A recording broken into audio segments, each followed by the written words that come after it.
বেশ। আমার আওয়াজ শোনা যাচ্ছে? আচ্ছা, তো সবাইকে শুভ সন্ধ্যা। আমাদের আলোচনার বিষয় হচ্ছে আজকে সমাস। সমাস আসলে বাংলা ভাষায় শব্দ গঠনের একটি বিশিষ্ট প্রক্রিয়ার নাম হলো সমাস। দেখো,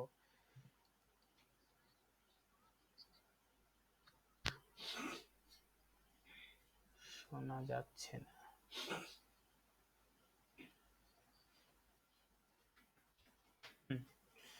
আচ্ছা, এখন শোনা যাচ্ছে?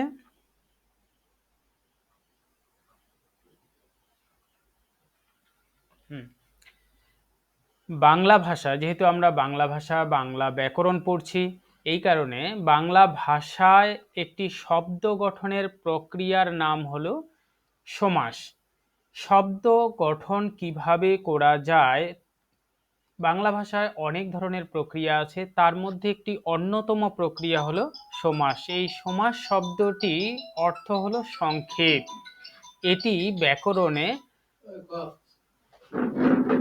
অর্থগতভাবে যে পারস্পরিক সম্পর্কযুক্ত একাধিক পদের এক পদীকরণকে সমাস বলছে। আসলে সমাস শব্দটি সংক্ষেপ বা সমাহার বা মিলন অর্থে ব্যবহার হলেও ব্যাকরণে এটা এক পদীকরণ।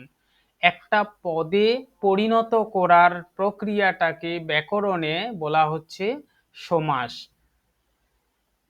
একপদীকরণ শব্দটি পরোক্ষভাবে সংক্ষেপ অর্থেই ব্যবহার হয়, অর্থাৎ সমাস শব্দের অর্থ সংক্ষেপ হলেও ব্যাকরণের দিক থেকে পারস্পরিক সম্পর্কযুক্ত কয়েকটা পদের মিলনে যে সংক্ষিপ্ত রূপ তৈরি হয় তাকে আমরা বলবো সমাস। আজকের আমাদের আলোচনার বিষয় সমাস।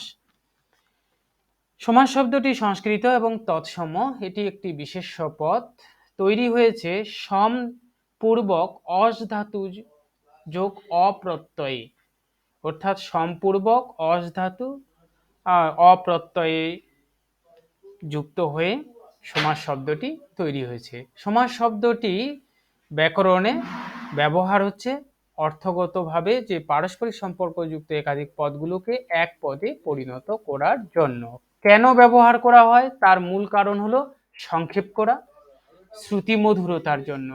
সাপোজ যদি কয়েকটা শব্দ থাকে, যেমন রথকে দেখা, এই ধরনের দুইটা পদ রয়েছে, এই দুইটা পদকে উচ্চারণ করতে গেলে কিছুটা পরিশ্রম সাপেক্ষ হয় এবং শুনতে ততটা শ্রুতিমধুর হয় না। যদি সেটাকে সংক্ষিপ্ত করে রথ দেখা বলে দিই, তাহলে এই রথকে দেখা দুইটা পদ উচ্চারণে যেরকম শ্রুতিমধুরতা আসে, তার থেকে এই রথ দেখা শব্দ বা পদটিতে তার থেকে বেশি শ্রুতিমধুরতা হয়, কিন্তু অর্থগত দিকটা একই থেকে যায়। তাহলে সংক্ষিপ্ত রূপ করে শ্রুতিমধুরতা করার জন্য সমাসের ব্যবহার করা হয়ে থাকে, কিংবা সংক্ষেপে সুন্দর করে উপস্থাপন করার জন্য সমাস ব্যবহার করা হয়ে থাকে, বা বাংলা ব্যাকরণের সমাস প্রক্রিয়াটিকে ব্যবহার করা হয়। সমাস সম্পর্কে কয়েকটি গুরুত্বপূর্ণ তথ্য জানতে হবে সমাস করতে গেলে। সেই তথ্যগুলো হলো একটা সমস্যমান পদ, একটা সমস্ত পদ, আর একটা ব্যাস বাক্য।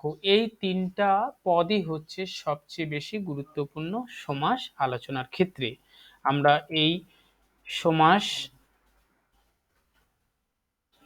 সমাস সম্পর্কে গুরুত্বপূর্ণ তথ্যগুলো এইভাবে জানবো। আমি একটা ব্যাস বাক্য নিয়েছি, এটা ব্যাস বাক্য। ব্যাস বাক্যটা হলো পিতা ও মাতা, এটা একটা ব্যাস বাক্য। কেন ব্যাস বাক্য সেটাও বলছি। এটা থেকে সংক্ষিপ্ত রূপ তৈরি হয়েছে পিতা মাতা, এটার নাম সমস্ত পদ। দেখো, এই যে ব্যাস বাক্যটা রয়েছে, ব্যাস বাক্যটা কিসের দ্বারা গঠিত হয়েছে? সমস্যমান পদের দ্বারা গঠিত হয়েছে। সমস্যমান পদ কোনগুলো? ব্যাস বাক্যের অন্তর্গত পদগুলোকে বলা হচ্ছে সমস্যমান পদ। সমস্যমান পদের প্রথম পদটাকে পূর্বপদ এবং পরের পদটাকে পরপদ বা উত্তর পদ বলা হয়। ব্যাস বাক্যে যেসব পদগুলো থাকবে সে পদগুলোকে একসঙ্গে বলবো সমস্যমান পদ। সমস্যমান পদ বলা হচ্ছে ব্যাস বাক্যের অন্তর্গত যেসব পদ রয়েছে সেই পদগুলোকে একসঙ্গে বলবো সমস্যমান পদ। আর এই সমস্যমান পদের পূর্বেরটা বা আগের পদটাকে পূর্বপদ এবং পরের পদটাকে পরপদ বা উত্তর পদ বলছে। তাহলে সমস্যমান পদ দিয়েই গঠিত হচ্ছে ব্যাস বাক্য, আর সমস্যমান পদগুলোর সংক্ষিপ্ত রূপটাকে বলা হচ্ছে সমস্ত পদ। বাস এইটুকুই মানে সমাস নির্ণয়ের ক্ষেত্রে গুরুত্বপূর্ণ বিষয়। অর্থাৎ যেটা বিস্তারিতভাবে থাকবে, বিস্তারিতভাবে যার বিশ্লেষণ থাকবে, সেই অংশটাকে বলা হবে ব্যাস বাক্য। ব্যাস শব্দটার অর্থই হলো বিস্তার। ব্যাস শব্দটারই অর্থ হলো বিস্তার, অর্থাৎ বিস্তার বাক্য। বিস্তার বাক্য বলতে এখানে বোঝানো হচ্ছে দুই বা ততোধিক পদগুলো মিলে যে বাক্য বা বাক্যাংশটি তৈরি হয়েছে সেটাকে বলবো বিস্তারিত বা ব্যাস বাক্য। এই ব্যাস বাক্যগুলোকে বলা হয় সমাসের ভাষায় সমস্যমান পদ। সমস্যমান পদগুলোর বা ব্যাস বাক্যের পূর্বের পদটাকে বলা হচ্ছে পূর্বপদ, আর পরের পদটাকে বলা হচ্ছে পরপদ। এই সমস্যমান পদটাকে সংক্ষিপ্ত করে যে রূপটি পাওয়া গেছে, নতুন শব্দটি বা পদটি পাওয়া গেছে, তাকে আমরা বলবো সমস্ত পদ। তাহলে সমস্ত পদের বিশ্লেষণ পাওয়া যায় ব্যাস বাক্যে বা সমস্যমান পদগুলিতে, আর ব্যাস বাক্যের সংক্ষিপ্ত রূপটা পাওয়া যায় সমস্ত পদে। তাহলে যদি প্রশ্ন হয় ব্যাস বাক্য কোনটা, সমস্যমান পদগুলিকে ব্যাস বাক্য বলে, এভাবে সরাসরি বলা যায়। আর সমস্ত পদ কাকে বলে, যে সমস্যমান পদগুলোর সংক্ষিপ্ত রূপকে বলা হচ্ছে সমস্ত পদ, কিংবা ব্যাস বাক্যের সংক্ষিপ্ত রূপকে বলা হচ্ছে সমস্ত পদ। আশা করি সমস্ত পদ, ব্যাস বাক্য, পূর্বপদ, পরপদ, সমস্যমান পদ এগুলো তোমাদের ক্লিয়ার হয়েছে। বুঝতে পেরেছো? কেউ রেসপন্স দাও। বেশ। সমাসকে সুনীতি কুমার চট্টোপাধ্যায় সাধারণত 4 ভাগে ভাগ করেছে। সংযোগমূলক, আমরা 3 ভাগে ভাগ করেছে। সংযোগমূলক নাম দিয়েছে তিনি। বর্ণনামূলক ভাষা বিজ্ঞানের দিক থেকে ভাষাকে সমাসকে শ্রেণী বিভাগ করেছিলেন। সংযোগমূলক বলেছিলেন দ্বন্দ্ব সমাসকে। ব্যাখ্যামূলক সমাস বলেছেন তৎপুরুষ, কর্মধারয়, দ্বিগু, প্রাদি, নিত্য ও অব্যয়ীভাব সমাসকে। এবং বর্ণনামূলক বলেছেন বহুব্রী সমাসকে। আমরা সেই সুনীতি কুমার চট্টোপাধ্যায়ের ব্যাখ্যাতে শ্রেণী বিভাগে না গিয়ে বাংলায় 9 ভাগে ভাগ করা সমাসকে নিয়ে আলোচনা করব। তাহলে সমাসকে বাংলায় সাধারণত 9 ভাগে ভাগ করা হয়। প্রথম সমাসটির নাম হচ্ছে দ্বন্দ্ব সমাস। দেখো, দ্বন্দ্ব মানে সরাসরি ঝগড়া বা কলহ অর্থে ব্যবহার করা হয়ে থাকে, কিন্তু ব্যাকরণে দ্বন্দ্ব শব্দটি মিলন অর্থে ব্যবহার হয়েছে। তোমরা হয়তো ঈশ্বরী পাটনি অন্নদামঙ্গলের সেই কবিতা থেকে পড়েছো যে কেবল আমারই সঙ্গে দ্বন্দ্ব হরনিশ, এই ধরনের যে শব্দটা ব্যবহার করেছে ওখানে, সেখানে আসলে ঝগড়া অর্থেও যেমন ব্যবহার করেছে তেমনি মিলন অর্থেও ব্যবহার করেছে। তো ব্যাকরণে সমাসের ক্ষেত্রে আলোচনায় আমরা এই দ্বন্দ্ব শব্দটি মিলন অর্থে ব্যবহার করব। কার মিলন? পদের সঙ্গে পদের মিলনকে আলোচনা করব। ব্যাকরণে যদি প্রশ্নটি আসে যে সমাসের দিক থেকে বা ব্যাকরণগত দিক থেকে দ্বন্দ্ব শব্দটির অর্থ কি, বলবো মিলন। এখানে কলহ বা বিবাদ অর্থে ব্যবহার হবে না। দ্বন্দ্ব শব্দটি দ্বিযোগ দ্বি, দ্বন্দ্ব নিপাতনে সন্ধি হয়েছে, এখানে নিপাতনে সন্ধি হয়ে শব্দটি তৈরি হয়েছে। এটি একটি সংস্কৃত শব্দ, এটা সংস্কৃতি হয়ে গেছে, একটু দেখে নেবে। এটি একটি সংস্কৃত শব্দ এবং বিশেষ্য পদ। তো এখানে আমরা তাহলে পেলাম পদের সঙ্গে পদের মিলন হবে। কিভাবে পদের সঙ্গে পদের মিলন হচ্ছে? দেখো, ছেলে ও মেয়ে আমরা জানি এটা হচ্ছে ব্যাস বাক্য, এটার নাম ব্যাস বাক্য। ব্যাস বাক্য কি দিয়ে তৈরি হয়েছে? সমস্যমান পদ দিয়ে তৈরি হয়েছে। এগুলো হলো সমস্যমান পদ। কোন কোন সমস্যমান পদ? সামনের আগেরটা হচ্ছে পূর্ব এবং পরেরটা হচ্ছে পরপদ। এই দুইটা, হ্যাঁ, পরপদ, এই দুইটা সমসমান পদ নিয়ে একটি ব্যাসবাক্য তৈরি হয়েছে। ব্যাসবাক্যটি দিয়ে একটি সংক্ষিপ্ত রূপ তৈরি হয়েছে, তার নাম হলো সমস্ত পদ, তাই না? বেশ, ছেলে ও মেয়ে ব্যাসবাক্য থেকে সংক্ষিপ্ত রূপ বা সমস্ত পদ ছেলে মেয়ে যখন তৈরি হলো, দেখা গেল এই ছেলে ও মেয়ে দুটি পদেরই সমান অর্থ প্রাধান্য পাচ্ছে। অর্থাৎ ব্যাসবাক্য বা সমস্ত পদে যে পূর্বপদ এবং পরপদ থাকে, তাদের প্রত্যেকটিরই অর্থ সমানভাবে প্রাধান্য পায়। যে সমাসে প্রত্যেকটা পদেরই সমান অর্থ প্রাধান্য পায়, সেই সমাসকে আমরা দ্বন্দ্ব সমাস বলবো। দ্বন্দ্ব সমাসের অন্যতম বৈশিষ্ট্য হলো প্রত্যেকটি পদেরই সমান অর্থ প্রাধান্য হবে। কিভাবে হচ্ছে, আমরা একটা যদি উদাহরণ হিসেবে আলোচনা করি, যদি বলি ছেলে ও মেয়ে বাজারে যাচ্ছে, তাহলে আমরা দেখছি ছেলেও বাজারে যাচ্ছে, আবার মেয়েও বাজারে যাচ্ছে, তাহলে ছেলে এবং মেয়ে দুটি অর্থই সমানভাবে সেখানে প্রাধান্য পাচ্ছে। কিংবা যদি আমরা বলি রাজা রাজা প্রজা মিলে সভা করছে, তাহলে রাজাও সভা করছে সেখানে, আর প্রজাও সভা করছে, অর্থাৎ দুজনেরই সমানভাবে অর্থ প্রাধান্য হচ্ছে।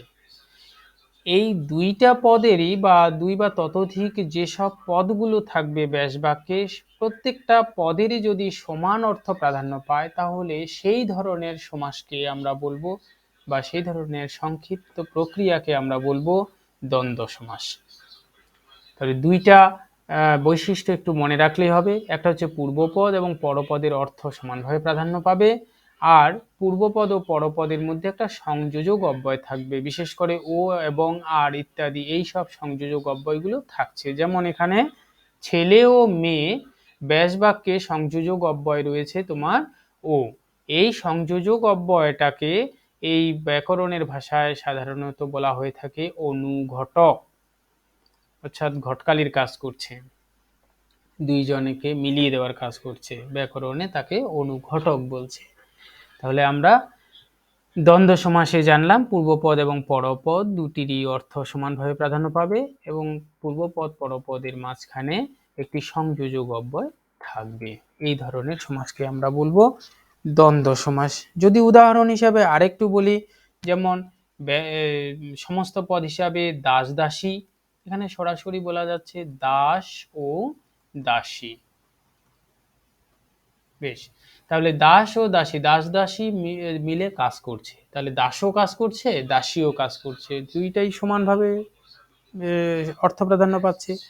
কিংবা যদি বলি চোখ কান খুলে চোখ কান খুলে কাজ করবি বা চোখ কান খুলে পড়াশোনা করবি, তাহলে চোখ ও কান, সরি, চোখ ও কান, তাহলে চোখও খোলা রাখতে হবে কানও খোলা রাখতে হবে, দুটারই অর্থ সমানভাবে প্রাধান্য পাচ্ছে। এই ধরনের সমাসগুলোকে আমরা বলবো কি সমাস বলবো? দ্বন্দ্ব সমাস। গুড। দ্বন্দ্ব সমাস গঠনগত দিক থেকে বিশেষ্য পদের সমাস বলেছে, অর্থাৎ পদগুলো এই যে পূর্বপদ এবং পরপদ, পূর্বপদ এবং পরপদ যদি বিশেষ্য হয়, তাহলে তাকে আমরা বিশেষ্য পদের সমাস বলবো, খুবই সহজ। আর এই পূর্বপদ এবং পরপদগুলো যদি বিশেষণ হয়, তাহলে তাদেরকে আমরা বলবো বিশেষণের সমাস, বিশেষণ পদের দ্বন্দ্ব সমাস। যেমন বিশেষণের দিক থেকে যদি উদাহরণ দিই, যেমন গরিব দুঃখী, গরিব দুঃখী খুবই কষ্টে দিন কাটে, তাহলে গরিব আর দুঃখী দুজনেরই সমান অর্থ, গরিব ও দুঃখী দুটারই অর্থ সমানভাবে প্রাধান্য পাচ্ছে। কিংবা আরেকটা উদাহরণ যদি দিই, কাঁচা পাকা, কাঁচা পাকা, কাঁচা পাকার ব্যাসবাক্য করতে হবে কাঁচা ও পাকা, কাঁচা ও পাকা। দেখো এগুলো প্রত্যেকটা এই যে পূর্বপদ এবং পরপদ এই দুটাই কিন্তু বিশেষণ, এই বিশেষণ হওয়া সত্ত্বেও দুটারই অর্থ সমানভাবে প্রাধান্য পাচ্ছে, কাঁচা ও পাকা। যেমন কাঁচা পাকা আম খেতে খুব ভাল লাগে, সেখানে আমরা কাঁচা এবং পাকা দুটাই পাচ্ছি সমানভাবে, এই কারণে বিশেষণ হওয়ায় এটাকে আমরা বলছি বিশেষণ পদে দ্বন্দ্ব সমাস। তারই মানে পরের শ্রেণী হলো সর্বনাম পদের সমাস। যদি পদগুলো কি হয়, সর্বনাম হয়। এইখানে সর্বনাম যেমন উদাহরণ হিসাবে আমি তুমি, আমি তুমি, তাহলে ব্যাস বাক্য আমি করতে বলে গুড, আমিও তুমি। তাহলে এই যে পদগুলো পূর্বপদ এবং পরপদ, এই পদগুলো আসলে সর্বনাম পদ একটা, কিন্তু দুটারই অর্থ সমানভাবে প্রাধান্য পাচ্ছে। আমি তুমি ক্লাস করছি, তো দুইটাই সমানভাবে অর্থ প্রাধান্য পাচ্ছে, সেখানে এই সমাসটাকে আমরা বলবো সর্বনাম পদের সমাস। খুবই সহজ বিষয়। ক্রিয়াপদের ঠিক একইভাবে ক্রিয়া পদগুলো যদি ক্রিয়া হয় আর দুটা পদেরই সমান অর্থ প্রাধান্য পায়, তখন তাকে আমরা বলবো ক্রিয়াপদের সমাস। ক্রিয়াপদের সমাসের উদাহরণ হিসাবে আমরা বলতে পারি যেমন যাওয়া আসা, যাওয়া আসা, তাহলে আমরা ব্যাস বাক্য হিসাবে করতে পারি গুড, যাওয়া ও আসা। তাহলে এই দুইটাই যেহেতু পূর্বপদ, হ্যাঁ লেখা পড়া এটাও হবে, লেখা ও পড়া। আচ্ছা, আমি এই ব্যাকরণের আলোচনায় এই মাঝখানের ওটাকে কি বলেছি,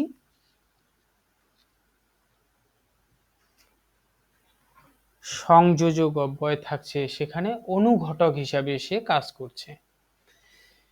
অর্থগত দিক থেকে যদি দ্বন্দ্ব সমাসকে আমরা শ্রেণী নির্ণয় করি, তাহলে দেখব অনেক কয়েকটা শ্রেণী রয়েছে, তার মধ্যে গুরুত্বপূর্ণ সমার্থক। সমার্থক শব্দটির অর্থই হলো সমান অর্থ। সমান পূর্বপদ এবং পরপদ যদি সমানভাবে একই অর্থ প্রকাশ করে। যেমন একটা উদাহরণ, টাকা কড়ি, টাকা যাকে বলে কড়িও তাকে বলে। দেখো, টাকা ও কড়ি, বেশ, পূর্বপদ এবং পরপদের অর্থ সমান, সমান হলেও হ্যাঁ একই মানে, গুড, সমার্থক, সম অর্থ রয়েছে, কিন্তু দুটি পদেই সমানভাবে অর্থ প্রাধান্য পাচ্ছে।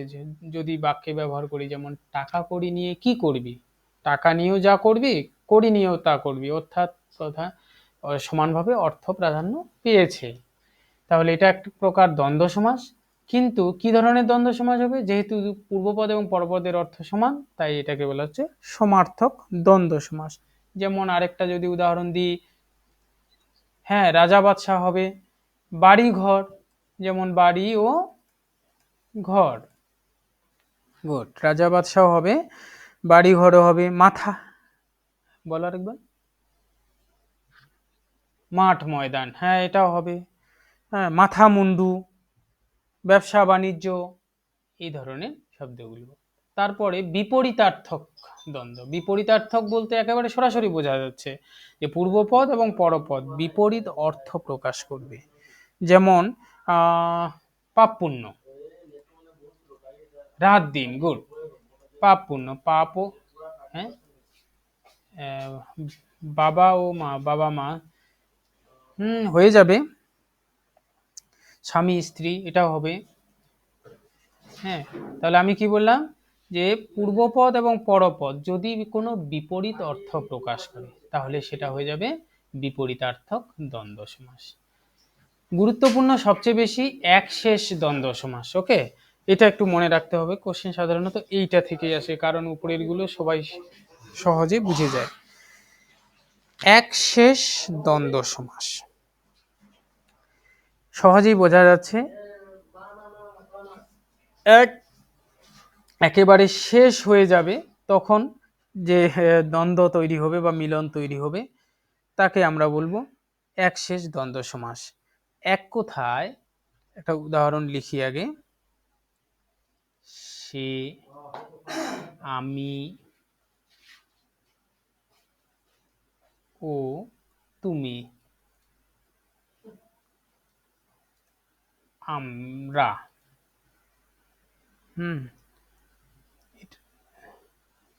আচ্ছা, এক মিনিট, আমি বাক্যটা অল্প এদিক ওদিক লিখে ফেলেছি।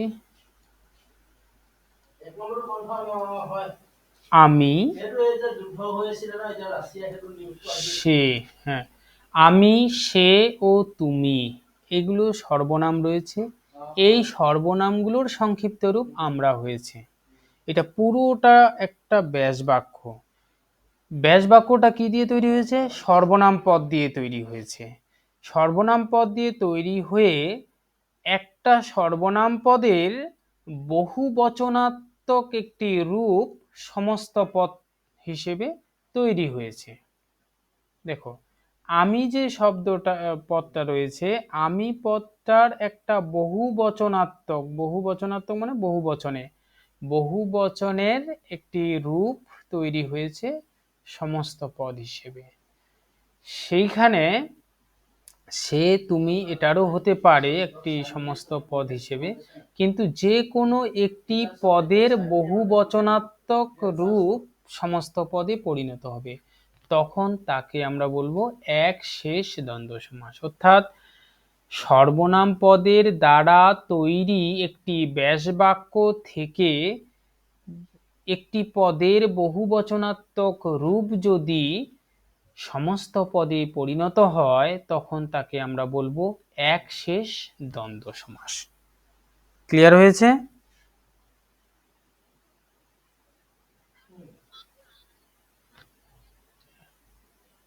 আচ্ছা, আমি যদি আরেকটা উদাহরণ নিই, এখানে দেখো, তুমি ও সে, তুমি ও সে উদাহরণে ব্যাস বাক্য থেকে যে তুমি সর্বনামটা রয়েছে এক বচনে, এই এক বচনাত্মক তুমি পদটির একটি বহুবচনাত্মক তোমরা পদটি সমস্ত পদ হিসেবে তৈরি হচ্ছে। অতএব এটা একশেষ দ্বন্দ্ব সমাস। কেন একশেষ দ্বন্দ্ব সমাস হচ্ছে? যে সর্বনাম পদের দ্বারা ব্যাস বাক্য তৈরি হবে এবং একটি সর্বনাম পদের বহুবচনাত্মক একটি রূপ সমস্ত পদ হিসাবে তৈরি হবে, তখন তাকে আমরা বলবো একশেষ দ্বন্দ্ব সমাস। তুমি ও সে যখন বলছি, তখন পূর্বপদ এবং পরপদ উভয়ে সমানভাবে অর্থ প্রাধান্য পাচ্ছে। ঠিক একইভাবে তোমরা যখন বলছি, তখন তুমিও সেকেই বোঝাচ্ছে। অতএব দেখা যাচ্ছে যে পূর্বপদ এবং পরপদ উভয়ই সমানভাবে অর্থ প্রাধান্য পেয়েছে, কিন্তু একটি সর্বনাম পদের এক বচনাত্মক রূপ থেকে বহু বচনাত্মক রূপই সমস্ত পদ তৈরি হয়েছে। অতএব একে আমরা একশেষ দ্বন্দ্ব সমাস বলবো। একশেষ দ্বন্দ্ব সমাস হতে গেলে ব্যাস বাক্যে তাকে সর্বনাম পদ হতে হবে, এটা একটা বৈশিষ্ট্য। আর ওই সর্বনাম পদগুলোর একটি পদের বহুবচনাত্মক রূপটা সমস্ত পদ হবে, তখনই একশেষ দ্বন্দ্ব সমাস তৈরি হবে। ক্লিয়ার হয়েছে? গুড। চলো দ্বিতীয় শ্রেণীটি হলো তৎপুরুষ সমাস। তৎপুরুষ সংস্কৃত শব্দ, তৎপূর্বক পু ধাতু উস প্রত্যয় যোগে তৈরি হয়েছে। এর ব্যাস বাক্য হলো তৎপুরুষ বা তার পুরুষ। এটি তৎপুরুষ সমাসেরই একটি শ্রেণী। অর্থাৎ তৎপুরুষের ব্যাস বাক্য হলো তৎ বা তার পুরুষ। এটি তৎপুরুষ সমাসের উদাহরণ। কিভাবে তৎপুরুষ সমাসের উদাহরণ হলো আমরা একটু জানি। দেখো, আমরা জানি এটা একটা ব্যাস বাক্য। ব্যাস বাক্যের প্রথম পদটা পূর্বপদ এবং পরের পদটা পরপদ বা উত্তরপদ। এই দুইটা পদকে একসঙ্গে বলা হচ্ছে সমস্যমান পদ। গুড। আর এটাকে বলা হচ্ছে সমস্ত পদ, অর্থাৎ গুড সমাসবদ্ধ পদ। হ্যাঁ, এটাও বলা যায়। সমস্ত পদেরই আরেকটা নাম হলো সমাসবদ্ধ পদ। বেশ, পূর্বপদ এবং পরপদ দ্বন্দ্ব সমাসে আমরা কি জানলাম? পূর্বপদ এবং পরপদ দুটি সমানভাবে অর্থ প্রাধান্য পাচ্ছে। এখানে যদি উচ্চারণ করি, ছেলেকে ভুলানো, ছেলে ভুলানো, লাইন বললাম ছেলে ভুলানো কাজ করে লাভ নাই, ছেলেটা শুধু কি হলো মানে তোমার স্বাভাবিকভাবে থাকলো, ভুলানো কাজটাকেই বেশি গুরুত্ব দেওয়া হলো, ভুলানো কাজটাকে বেশি গুরুত্ব দেওয়া, তাহলে পরপদের অর্থ প্রাধান্য পাচ্ছে। তাহলে আমরা দেখছি দ্বন্দ্ব সমাসের থেকে তৎপুরুষ সমাসে পূর্বপদের তুলনায় পরপদের অর্থই বেশি প্রাধান্য পায়। তাহলে আমরা একটা বৈশিষ্ট্য তৎপুরুষ সমাসে পেলাম যে পরপদের অর্থ প্রাধান্য হবে, পূর্বপদের তুলনায় পরপদের অর্থ প্রাধান্য হবে। আর কি হবে, পূর্বপদে, পূর্বপদে সবসময় দেখবে একটা কারক বিভক্তি পড়তে গিয়ে আমরা পেয়েছি বিভক্তি, পূর্বপদের একটা বিভক্তি থাকবে, সেই বিভক্তি লুপ্ত হয়ে যাবে। দেখো এখানে সেই বিভক্তিটি নাই।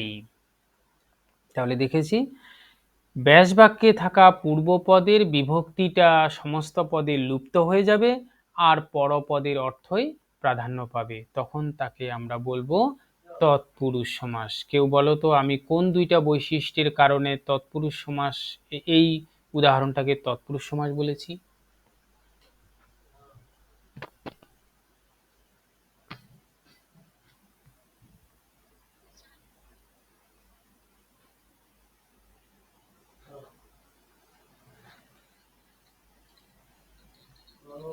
হ্যাঁ, বেশ। ব্যাস বাক্যে পূর্বপদের বিভক্তি লোপ পাবে এবং পরপদের অর্থ প্রাধান্য পাবে, তখনই সেটি এখানে তৎপুরুষ সমাস হবে। শুধু বিভক্তি থাকে না, বিভক্তি স্থানীয় তোমার অনুসর্গও থাকতে পারে। তাহলে বিভক্তি এবং অনুসর্গ, এগুলো আমরা কারক বিভক্তিতে পড়েছি, কারক আলোচনা করতে গিয়ে বিভক্তি এবং অনুসর্গ, যেহেতু কারকে বিভক্তি এবং অনুসর্গ সবচেয়ে গুরুত্বপূর্ণ বিষয়, তাহলে পূর্বপদে বিভক্তি কিংবা বিভক্তি স্থানীয় অনুসর্গ লুপ্ত হয়ে যাবে এবং পরপদের অর্থই প্রাধান্য পাবে, তখন তাকে আমরা বলবো তৎপুরুষ সমাস। যেমন পরের উদাহরণটা দেখো, লোকের নিমিত্ত, লোকহিত, লোকের নিমিত্ত হিত, এখানে হিত শব্দটা লিখিনি, একটু কারেকশন করে নেবে, লোকের নিমিত্তে হিত। নিমিত্ত মানে জন্য, তো এটা একটা অনুসর্গ, এই অনুসর্গটা এখানে লুপ্ত হয়ে গেছে, লুপ্ত হয়ে হিত বা কল্যাণ অর্থে বেশি ব্যবহার হয়েছে, লোকের পরিবর্তে হিত বা কল্যাণে সবচেয়ে বেশি জোর পড়েছে, প্রাধান্য পেয়েছে, অতএব এটা হবে তৎপুরুষ সমাস। এই এখানে তো তো পেয়েছে পাশাপাশি অনুসর্গটা, আমি তো বিভক্তির বদলে এখানে অনুসর্গটা দেখলাম, বিভক্তি তো পাবেই। ওকে, মানে বিভক্তির পাশাপাশি অনুসর্গ থাকলেও সেটাও লুপ্ত হবে। কারকে আমরা শ্রেণী পড়েছি বিভক্তির উপর নির্ভর করে, যেহেতু কর্তৃকারক ছাড়া যে কয়েকটা কারক রয়েছে সেই কারককে, কারক অনুসারে এখানে তৎপুরুষ সমাসকে বিভক্ত করা হয়েছে, কারণ কারক অনুসারেই বিভক্তি লুপ্ত হয়ে যায়, বিভক্তি লুপ্ত হয়ে তৎপুরুষ সমাস গঠন করে, এই কারণে কারক অনুসারে তৎপুরুষ সমাসকে ভাগ করা হয়েছে, শুধু কর্তৃকারক বাদ দিয়ে। যেমন উদাহরণ হিসাবে যদি আমি বলি কাপড়কে কাচা, তাহলে সমস্ত পদ কি হবে,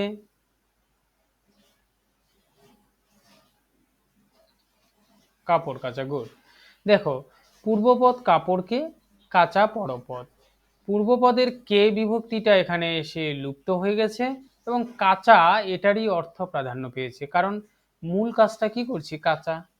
তো কাকে কাঁচা করছি, কাকে কাছাকাছি করছি, কাপড়কে করছি। এই যে কাকে দিয়ে প্রশ্ন করে উত্তর পেয়েছি, কাকে দিয়ে প্রশ্ন করে উত্তর পেলে আমরা কারকে জানি এটা কর্মকারক হয়, অতএব এই যে তৎপুরুষ সমাসটি তৈরি হলো এটা কর্ম তৎপুরুষ সমাস। ওকে, এইভাবে শ্রেণীগুলো নির্ণয় করা যাবে। যেমন আরেকটা উদাহরণ যদি বলি, যেমন যেমন হ্যাঁ, গুড, একটু আগে যেটা বলেছিলাম রথকে দেখা, ঠিক একইভাবে বোঝা যাচ্ছে যে কাকে দেখা রথকে দেখা। এই যে কাকে দিয়ে প্রশ্ন করে পেয়েছি, এটা তো তৎপুরুষ সমাজ আমরা জানি, কে বিভক্তি লুপ্ত হয়। হ্যাঁ, কে বিভক্তি লুপ্ত হলো এবং দেখা কাজটার উপর গুরুত্ব পেল, তাহলে এটা তৎপুরুষ সমাস। কিন্তু কি তৎপুরুষ সমাস, তখন একটু প্রশ্ন করে তৈরি করবে যে কাকে দেখা, তৎপুরুষ দেখা। গুড। কর্ম তৎপুরুষ। বেশ। করণ তৎপুরুষ ঠিক একইভাবে তোমরা জানো যে কিভাবে প্রশ্ন করলে করণ কারক হয়, বলো তো কেউ। গুড। তাহলে আমরা যদি লিখি মধু দিয়ে মাখা, মধু মাখা হরির নাম, তো সেই জায়গায় মধু মাখা যদি হয়, তাহলে আমরা বুঝতে পারছি মধু দিয়ে এটা অনুসর্গ লুপ্ত হয়ে গিয়েছে এখানে। হ্যাঁ, তার পাশাপাশি পর অর্থটাই প্রাধান্য পেয়েছে, অতএব এটা তৎপুরুষ সমাস। কিন্তু কি ধরনের তৎপুরুষ সমাস সেটা বের করতে গিয়ে এখানে প্রশ্ন করতে হবে যে কি দিয়ে মাখা, মধু দিয়ে। অতএব কি দিয়ে প্রশ্ন করে উত্তর পেয়েছি, অতএব এটা হবে করণ তৎপুরুষ সমাস। ওকে। হুম। চোখ দিয়ে দেখা, চোখে দেখা, হ্যাঁ। তারপরে এইরকম হতে পারে নজর দ্বারা বন্দি, নজরবন্দি। হুম। লাঠি দিয়ে খেলা, লাঠি খেলা। তো আর মন দ্বারা গড়া, মন গড়া, এই সব কিছু করণ তৎপুরুষ। নিমিত্ত তৎপুরুষ তোমরা জানো, নিমিত্ত মানে জন্য, জন্য হিসাবে যদি ব্যবহার করা হয়। যেমন উদাহরণ, কেউ বলো তো একটা উদাহরণ। বলো কেউ একটা উদাহরণ। বলতে পারি রান্নাঘর, রান্নার জন্য, রান্নার জন্য ঘর। গুড। তাহলে এখানে জন্য একটা অনুসর্গ আছে, জন্য, রান্নার জন্য, কিসের জন্য, রান্নার জন্য। এখানে তো র বিভক্তি লুপ্ত হচ্ছে, পাশাপাশি একটি অনুসর্গ লুপ্ত হচ্ছে। কিন্তু এখানে প্রশ্ন করে পাচ্ছি যে কিসের জন্য, কার জন্য, এই ধরনের প্রশ্ন করে উত্তর পাচ্ছি জন্য এটাকে নিমিত্ত তৎপুরুষ সমাস বলবো। কিংবা যদি আমরা বলি পুত্র শোক, পুত্রের নিমিত্তে শোক, সেভাবে বলতে পারি। কার জন্য শোক করছে, যে পুত্রের জন্য। কিংবা শয়নের জন্য কক্ষ, শয়ন কক্ষ। এই যে জন্য যদি থাকে অনুসর্গ হিসেবে, তখন তাকে আমরা বলছি নিমিত্ত তৎপুরুষ সমাস। ঠিক একইভাবে উপাদান তৎপুরুষ সমাস। উপাদান কিভাবে প্রশ্ন করে উত্তর পাই,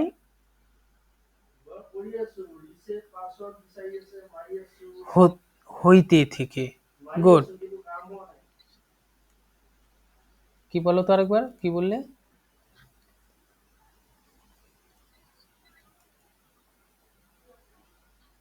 আচ্ছা, গুড। আচ্ছা, অনেক ভারী ভারী শব্দ ব্যবহার করেছো। এক কথায় বলা চলে স্থানচ্যুত হয়ে যাওয়া, স্থান পরিবর্তন করা, কিংবা হতে থেকে ব্যবহার করে। ওকে, হতে থেকে ব্যবহার করে সহজভাবে। যেমন বিদেশাগত, বিদেশাগত ব্যাস বাক্য আমরা তৈরি করব এভাবে, বিদেশ থেকে আগত। গুড।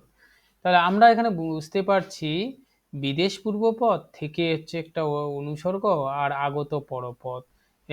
বিদেশ থেকে আগত, এখানে আগতর উপরেই জোর পড়ছে, কারণ সে এসে গেছে, তাই বলা হচ্ছে বিদেশ থেকে আগত। এই আগত শব্দের অর্থ প্রাধান্য পাচ্ছে, আর এখানে অনুসর্গ লুপ্ত হয়ে গেছে, অতএব আমরা অবশ্যই জানি এটা একটা তৎপুরুষ সমাস। কিন্তু তৎপুরুষ কি, তৎপুরুষ সমাস তার শ্রেণী নির্ণয় করতে গেলে প্রশ্ন করতে হবে। বেশ। কোথা থেকে আগত, বিদেশ থেকে। এই যে থেকে, কোথা থেকে, হতে দিয়ে প্রশ্ন করে উত্তর পেয়েছি, এই কারণে একে আমরা বলবো উপাদান তৎপুরুষ। যেমন জলাতঙ্ক, ব্যাস বাক্য কি হতে পারে বলতো, জল থেকে আতঙ্ক বা জল হতে আতঙ্ক। বেশ। হ্যাঁ, কিংবা যদি স্বর্গভ্রষ্ট বলি, স্বর্গ হইতে ভ্রষ্ট বা হতে ভ্রষ্ট। তেমনি সত্যভ্রষ্ট,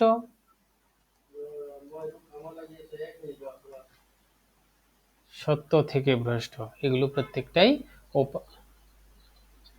মতিচ্ছন্ন, মতি হতে ছন্ন, মতি থেকে ছন্ন, মতিচ্ছন্ন, হ্যাঁ হয়ে যাবে।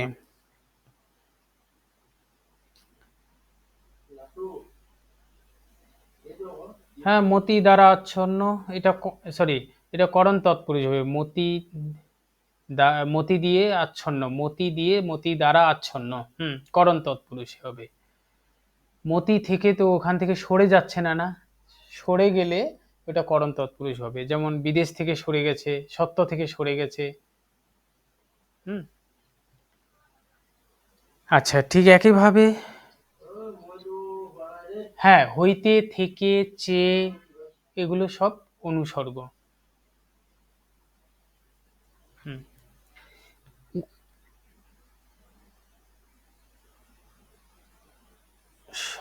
স্বতন্ত্র বলতে পারবে।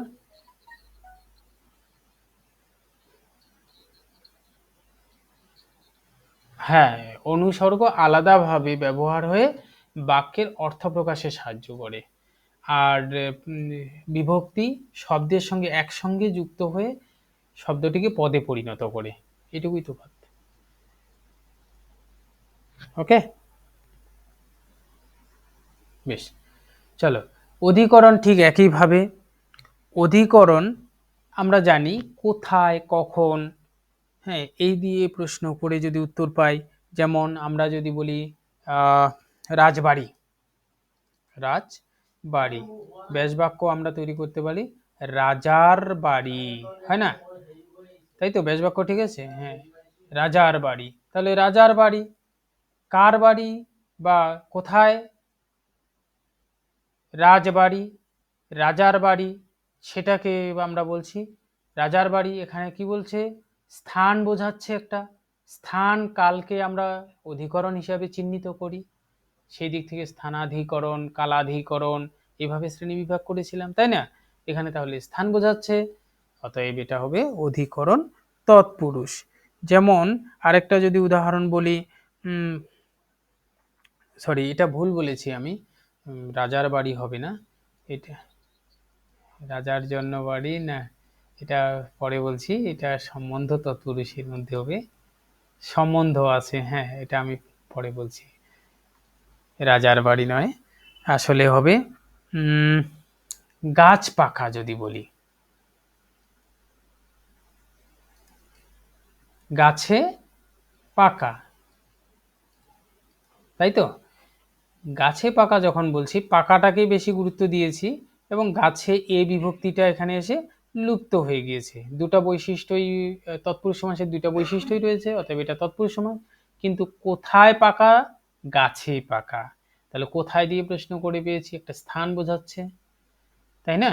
অতএব এটা হবে অধিকরণ তৎপুরুষ। যেমন আরেকটা যদি উদাহরণ বলি, গৃহবাস, ব্যাসবাক্য কি হবে বলো তো দেখি? গৃহবাস, গৃহে বাস। তাহলে ওখানে প্রশ্ন করতে পারি আমরা, কোথায় বাস? গৃহে, তাহলে স্থান বোঝাচ্ছে, তাহলে আমরা ওকে অধিকরণ তৎপুরুষ সমাস বলতে পারি। ওকে, বেশ। সম্বন্ধ তৎপুরুষ একটু আগে যেমন আমি বললাম রাজবাড়ি, রাজার বাড়ি, রাজার বাড়ি। তো এইখানে পূর্বপদে র এর বিভক্তি, তোমরা হয়তো জানো যে সম্বন্ধ পদে র এর বিভক্তি থাকে এবং এই পদটির সঙ্গে ক্রিয়াপদের সরাসরি সম্পর্ক থাকে না, তখন তাকে আমরা সম্বন্ধ পদ বলি। তো এখানে পূর্বপদে র এর বিভক্তি থাকবে, সেটি লুপ্ত হয়ে যাবে, লুপ্ত হয়ে একটি সংক্ষিপ্ত রূপ প্রকাশ করবে বা সমস্ত পদ তৈরি করবে, তখন তাকে আমরা বলবো সম্বন্ধ তৎপুরুষ সমাস। যেমন সৎসঙ্গ, সৎসঙ্গের ব্যাসবাক্য কি হবে?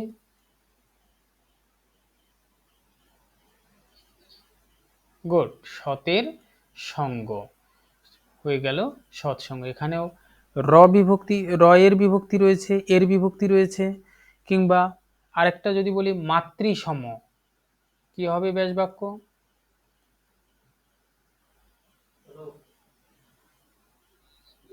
মায়ের সমান বা মাতৃর সমান বা মাতার সমান, যেভাবে করো। ওকে, তো সেই জায়গায় মাতার সমান যখন রয়েছে, তাহলে এখানে মাতা র বিভক্তি রয়েছে, র এর বিভক্তি যদি পূর্বপদে লুপ্ত হয় আর পরপদের অর্থে প্রাধান্য পায় তখন সম্বন্ধ তৎপুরুষ হয়ে যায়। বেশ, গঠনগত এবং অর্থগত অনুযায়ী এটা তো কারক অনুসারে তৎপুরুষ সমাসকে বিভক্ত করা হয়েছে এবং গঠন এবং অর্থ অনুযায়ী এই উপপদ তৎপুরুষ সমাসটা একটু গুরুত্বপূর্ণ। একটু গুরুত্বপূর্ণ মানে গোটা তৎপুরুষ সমাসে সবচেয়ে বেশি জোর দেওয়া হয় এই সমাসেই। এই সমাসটার উদাহরণ হিসাবে আমরা বলতে পারি অগ্রে জন্মে যা বা যে। অগ্রজ, অগ্রজ মানে কি বলতো? বড়। বেশ, অগ্রে জন্মে যে অগ্রজ, একে বড় বলা হচ্ছে। একে উপপদ তৎপুরুষ কেন বলা হচ্ছে? এটা উপপদের সঙ্গে একটা কৃদন্ত পদের মিলন হবে এখানে। কৃদন্ত পদ কাকে বলছে সেটা আগে জানতে হবে। তোমরা প্রত্যয়ে জানো হয়তো, সেখানে একটা পদের নাম কৃৎ প্রত্যয়, জানো তো? কৃৎ প্রত্যয় কাকে বলছে? হুম, ক্রিযোগা, অর্থাৎ একটা ধাতুর সঙ্গে প্রত্যয় যুক্ত হচ্ছে, তাই তো? ধাতুর সঙ্গে প্রত্যয় যুক্ত হলে তাকে আমরা কৃৎ প্রত্যয় বলবো। এই ধাতুর সঙ্গে প্রত্যয় যুক্ত হয়ে একটা যে নতুন শব্দ তৈরি হচ্ছে, পদ তৈরি হচ্ছে, এটাকে আমরা বলবো কৃদন্ত, কৃদন্ত পদ। কি বললাম? কৃৎ প্রত্যয় হচ্ছে ধাতুর সঙ্গে যদি প্রত্যয় যুক্ত হয় তখন তাকে আমরা কৃৎ প্রত্যয় বলবো। আর ধাতুর সঙ্গে প্রত্যয় যুক্ত হয়ে একটা নতুন যে পদ তৈরি হলো এটাকে আমরা বলবো কৃদন্ত পদ। এই কৃদন্ত পদের সঙ্গে তার আগে আরেকটা পদ থাকে, যেমন জন্ম। জন্ম, এই যে জন্ম পদটা রয়েছে এটা একটা কৃদন্ত পদ। এটা তৈরি হয়েছে তোমার ধাতু দিয়ে, জাত, হ্যাঁ, যোগ ড প্রত্যয়।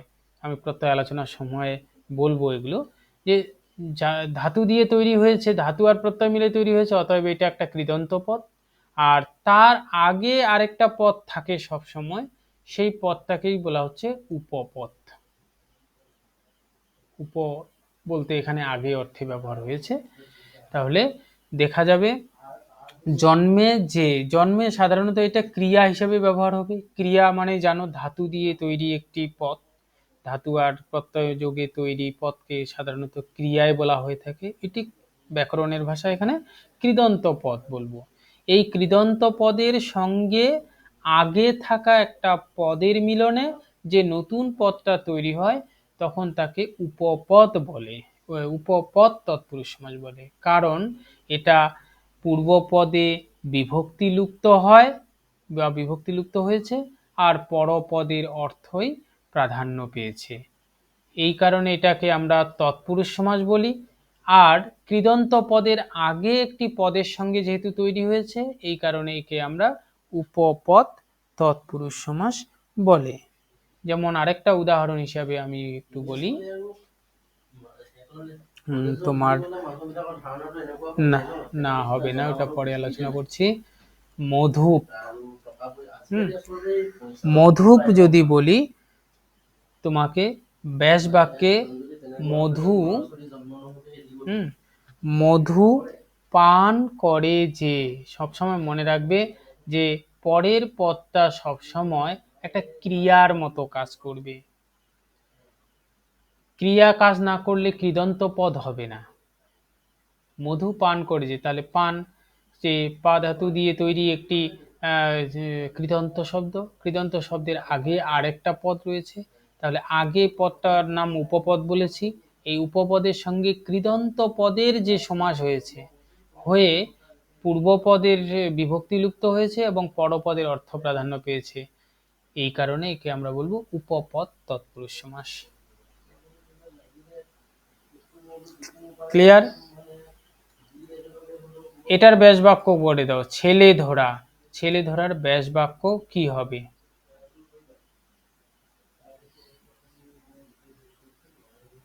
শালমলি সাহা সমাদ্দার হয়তো, তো এটা মিউট করে রাখো একটু। হুম। ছেলে ধরা, এটার ব্যাস বাক্য, সরি ব্যাস বাক্য কি হবে? ছেলেকে ধরা, কোনটা হবে? ছেলেকে ধরা, তবুও এটা তৎপুরুষ সমাসই হলো। হুম। ছেলে ধরে, যে কোনটা ইয়ে পারফেক্ট উত্তর মানে মনে হয়, যে ছেলে ধরে যে সে তাকে আমরা ছেলে ধরা বলি, না ছেলেকে ধরা কাজটাকে ছেলে ধরা বলি, কোনটা? হ্যাঁ, ছেলে ধরে যে, তাহলে আমরা এটা একটা ক্রিয়ার মতন পেলাম। ক্রিয়ার মতো পেলাম মানে কি, ধাতু আর প্রত্যয় যোগে তৈরি হয়েছে এটা, মানে এটা কৃদন্ত পদ, তার আগে আরেকটা পদ রয়েছে, এটার নাম উপপদ।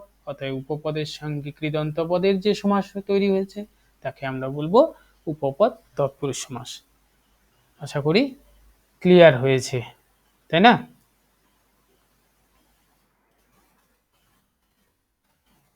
উপপদ তৎপুরুষে অসুবিধা নেই কারোর?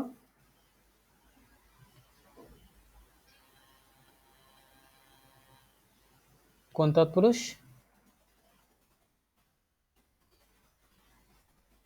হ্যাঁ, আরেকবার বলবো। মধুপ। মধুপে দেখো, মধু পান করে যে, মধু পান করে যে, মধু পান করে যে, দেখো এখানে পান করা, পান করা, এটা ক্রিয়া, মানে ধাতু আর প্রত্যয় যোগে তৈরি হয়েছে। ধাতু আর প্রত্যয় যোগে তৈরি হয়েছে মানে এটা আমরা এই সমাসের এখানে কৃদন্ত পদ বলছি। আমরা জানি কৃদন্ত পদের আগে যে পদটা থাকে এটার নাম উপপদ, একটু আগে বলেছি। তাহলে উপপদের সঙ্গে কৃদন্ত পদের যে সমাস, বা উপপদের সঙ্গে কৃদন্ত পদের মিলনে যে সমস্ত পদটা তৈরি হচ্ছে তাকে আমরা বলছি উপপদ তৎপুরুষ সমাস।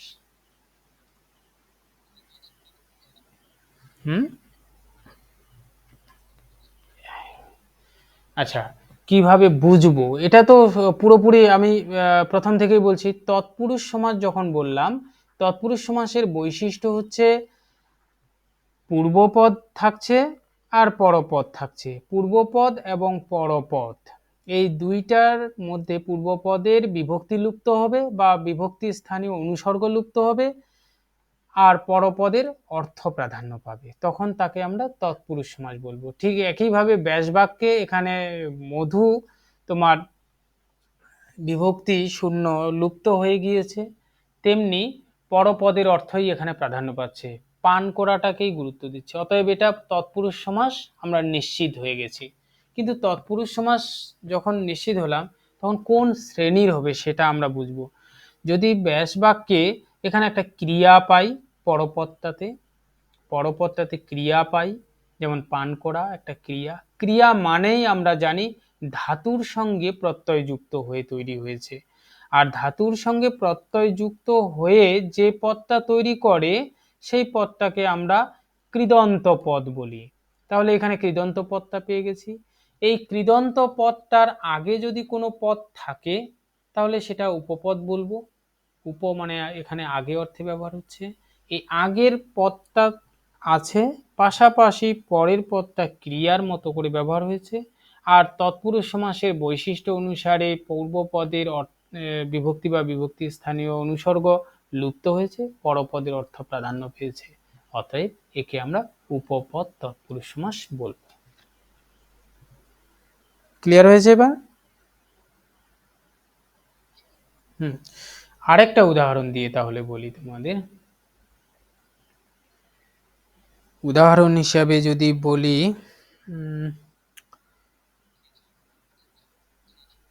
খেচর, ব্যাস বাক্য কি হবে?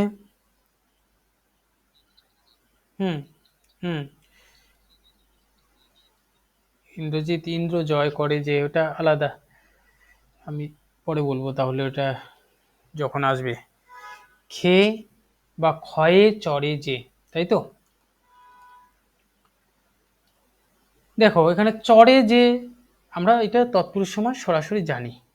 কিভাবে জানি? যে এটার পূর্বপদের বিভক্তি লুপ্ত হয় এবং পরপদের অর্থ প্রাধান্য পায় তৎপুরুষ সমাস, কিন্তু কোন শ্রেণীর তৎপুরুষ সমাস সেটা বের করতে গেলে আমরা পেয়ে গেছি পরপদটা একটা তোমার ক্রিয়া, ক্রিয়া, এই ক্রিয়াটা কিভাবে তৈরি হয়েছে? ধাতু এবং প্রত্যয় দিয়ে তৈরি হয়েছে, অতএব এটার নাম কৃদন্ত পদ। আর তার আগে একটা পদ আছে, অতএব এটা হলো একটি উপপদ। তাহলে উপপদের সঙ্গে সেই পরপদের কৃদন্ত পদের সঙ্গে যে সমাস হয়েছে, অতএব এটা হয়ে গেল তোমার উপপদ তৎপুরুষ সমাস। ওকে, চলো তাহলে আমরা পরের পদে যাই, পরের শ্রেণী বিভাগে।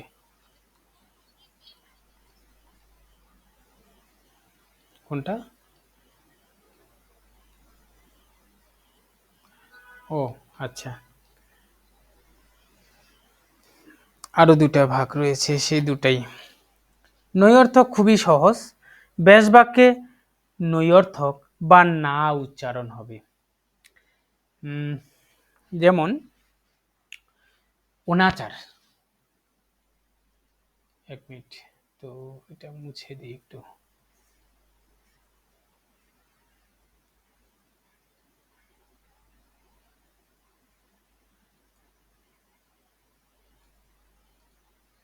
আমি যদি লিখি একটা অনাচার, এর ব্যাস বাক্য হচ্ছে নয় আচার বা নয় আচরণ, এরকম।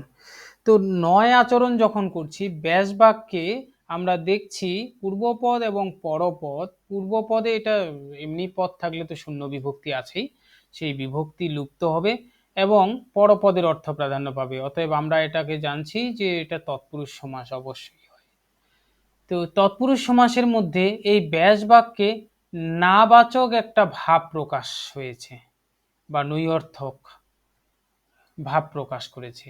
এই নাবাচক ভাবটা এখানে সমস্ত পদে এসে একটা উপসর্গ হিসেবে ব্যবহার হয়েছে। এই উপসর্গটাও নাবাচক অর্থই প্রকাশ করেছে। দেখো, অনাচার নয় আচার, অর্থাৎ আচার নয় বা আচরণ নয় বলেই এখানে অনাচার বলছি আমরা। যখনই অনাচার বলবো তখনই একটা নাবাচক বা নৈঅর্থক বা নেতিবাচক ভাব প্রকাশ করছে, অতএব এই একে আমরা বলবো নৈঅর্থক তৎপুরুষ সমাস। ওকে, কিংবা যদি আমরা বলি আরেকটা উদাহরণ হিসেবে নিখরচা, নিখরচার ব্যাস বাক্য কি হতে পারে? নিখরচা, নিখরচার ব্যাস বাক্য কি হতে পারে? হ্যাঁ, নেই খরচ বা নয় খরচ, তাই তো। তাহলে এখানেও ঠিক একইভাবে ব্যাস বাক্যে নাবাচক একটা ভাব প্রকাশ করছে, তার একটা উপসর্গ যুক্ত হয়ে তৈরি হয়েছে ঠিকই, এটাও কিন্তু নাবাচকই ভাব প্রকাশ করেছে, অতএব এটাকে আমরা বলবো নৈঅর্থক তৎপুরুষ সমাস। আর ব্যাপ্তি তৎপুরুষ সমাস হচ্ছে, ব্যাপ্তি মানে হচ্ছে ব্যাপক, অনেক দূর পর্যন্ত বিস্তৃত।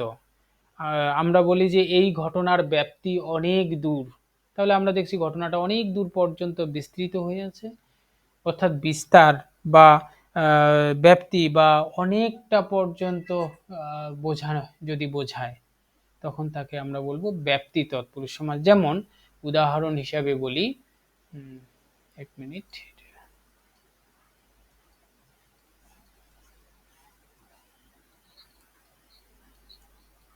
হ্যাঁ ঠিক এরকম। কি কি বলে উদাহরণটা আরেকবার বলো তো? হুম, আশৈশব। দেখো, আশৈশব যখন বলছি তখন ব্যাস বাক্যে মনে করবে যে ওখানে একটা ব্যাপিয়া শব্দ যুক্ত করতে হবে, এরকম। যেমন শৈশব ব্যাপিয়া, তাই না? শৈশব ব্যাপিয়া, এই শব্দটা সাধারণত ব্যাস বাক্যে লাগানো হয়। তো শৈশব ব্যাপিয়া মানে তাহলে বোঝা যাচ্ছে শৈশব থেকে এখন পর্যন্ত যা বোঝাচ্ছে তাকে আশৈশব বলে। তো সেই জায়গায় তাহলে অনেকটা বিস্তৃত সময়কালকে বোঝাচ্ছে। কিংবা যদি বলি চির দুঃখী, চির দুঃখী যদি বলি, তাহলে এখানে আমরা ব্যাস বাক্য তৈরি করতে পারি যে চিরকাল ব্যাপিয়া দুঃখী। হ্যাঁ, চিরকাল ব্যাপী দুঃখী। তাহলে দেখা যাচ্ছে যে অনেক দিন পর্যন্ত, অনেকটা সময় পর্যন্ত তোমার সে দুঃখী হয়ে আছে। তাহলে এই ধরনের যে একটা বিস্তৃত কাল ব্যাপ্তি ব্যাপ্তি বিস্তার সময়কালকে বোঝাচ্ছে, তখন তাকে আমরা বলবো ব্যাপ্তি তৎপুরুষ। যাবৎ, হ্যাঁ, যাবৎ জীবন, যাবৎ কাল ব্যাপী জীবন। হলো তাহলে বহুব্রীহি সমাসে। বহুব্রীহি এটা যে সমাসবদ্ধ পদ, ব্যাস বাক্য হলো বহুব্রীহি যার। ব্রীহি মানে হচ্ছে ধান, অর্থাৎ বহু ধান যার, তাকে আমরা বলছি বহুব্রীহি। এই বহুব্রীহি সমাসে পূর্বপদ এবং পরপদ কোনো পদে সেভাবে অর্থ প্রাধান্য পায় না। যেমন বিনা পানিতে যার বলেছি, এখানে বিনা পানি, পূর্বপদ হচ্ছে বিনা এবং পরপদ হচ্ছে পানিতে। আচ্ছা, এখানে লিখে দিই বিনা পানিতে যার। দেখো, পূর্বপদ হচ্ছে বিনা এবং পরপদ পানিতে, আর ব্যাস বাক্য হলো বিনা পানি। বিনা মানে হচ্ছে বাদ্যযন্ত্র, পানি মানে হচ্ছে হাত। পূর্বপদের অর্থ হচ্ছে বাদ্য আর পরপদের অর্থ হাত। এখানে সমস্ত পদের অর্থ হচ্ছে দেবী সরস্বতী, তাই তো? তাহলে দেখা যাচ্ছে পূর্বপদ এবং পরপদ কোনো অর্থই, পূর্বপদ এবং পরপদের কোনো অর্থই সমস্ত পদে প্রাধান্য পায়নি। না পেয়ে কি করছে, এখানে অন্য একটি অর্থ প্রাধান্য পেয়েছে। এই অন্য একটি অর্থ প্রাধান্য পেলে তাকে আমরা বলবো বহুব্রীহি সমাস। যেমন বহুব্রীহিতে যার, যখন বলেছি বহু মানে অনেক, মানে বহুব্রীহি মানে অনেক ধান, সরি, বহু মানে অনেক, ব্রীহি মানে ধান। তাহলে অনেক ধান যার, সে তো হলো জমিদার। সেখানে বহুব্রীহি জমিদার অর্থে ব্যবহার হচ্ছে না, সমাস অর্থে ব্যবহার হয়ে যাচ্ছে। তাহলে এখানে আমরা দেখছি অন্য অর্থ প্রকাশ পাচ্ছে। এই অন্য অর্থ প্রকাশ পেলেই আমরা তাকে বলবো বহুব্রীহি সমাস। যেমন দ্বন্দ্ব সমাসে আমরা পেয়েছি কি, দ্বন্দ্ব সমাসে পূর্বপদ এবং পরপদ দুটারই অর্থ সমানভাবে প্রাধান্য পাবে। তৎপুরুষ সমাসে আমরা পেয়েছি তোমার পূর্বপদ পূর্বপদের তুলনায় পরপদের অর্থ প্রাধান্য পাবে এবং পূর্বপদের বিভক্তি বা বিভক্তি স্থানীয় অনুসর্গ লুপ্ত হবে।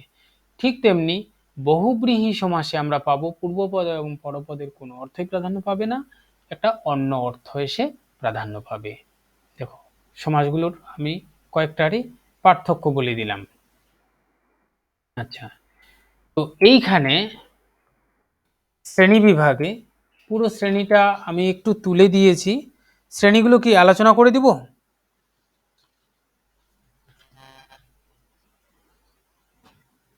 আচ্ছা আচ্ছা, তাহলে দুই একটা করে দিই, না হলে শেষ করা সম্ভব হবে না। ব্যাধিকরণ যে বলেছি, ব্যাধিকরণ, ব্যাধিকরণ শব্দটির অর্থ হলো একটা ব্যবধান তৈরি করা। যদি আমি বলি উদাহরণ হিসাবে খড়গ, খড়গ হস্ত। এক মিনিট, এটাকে মুছে দিই।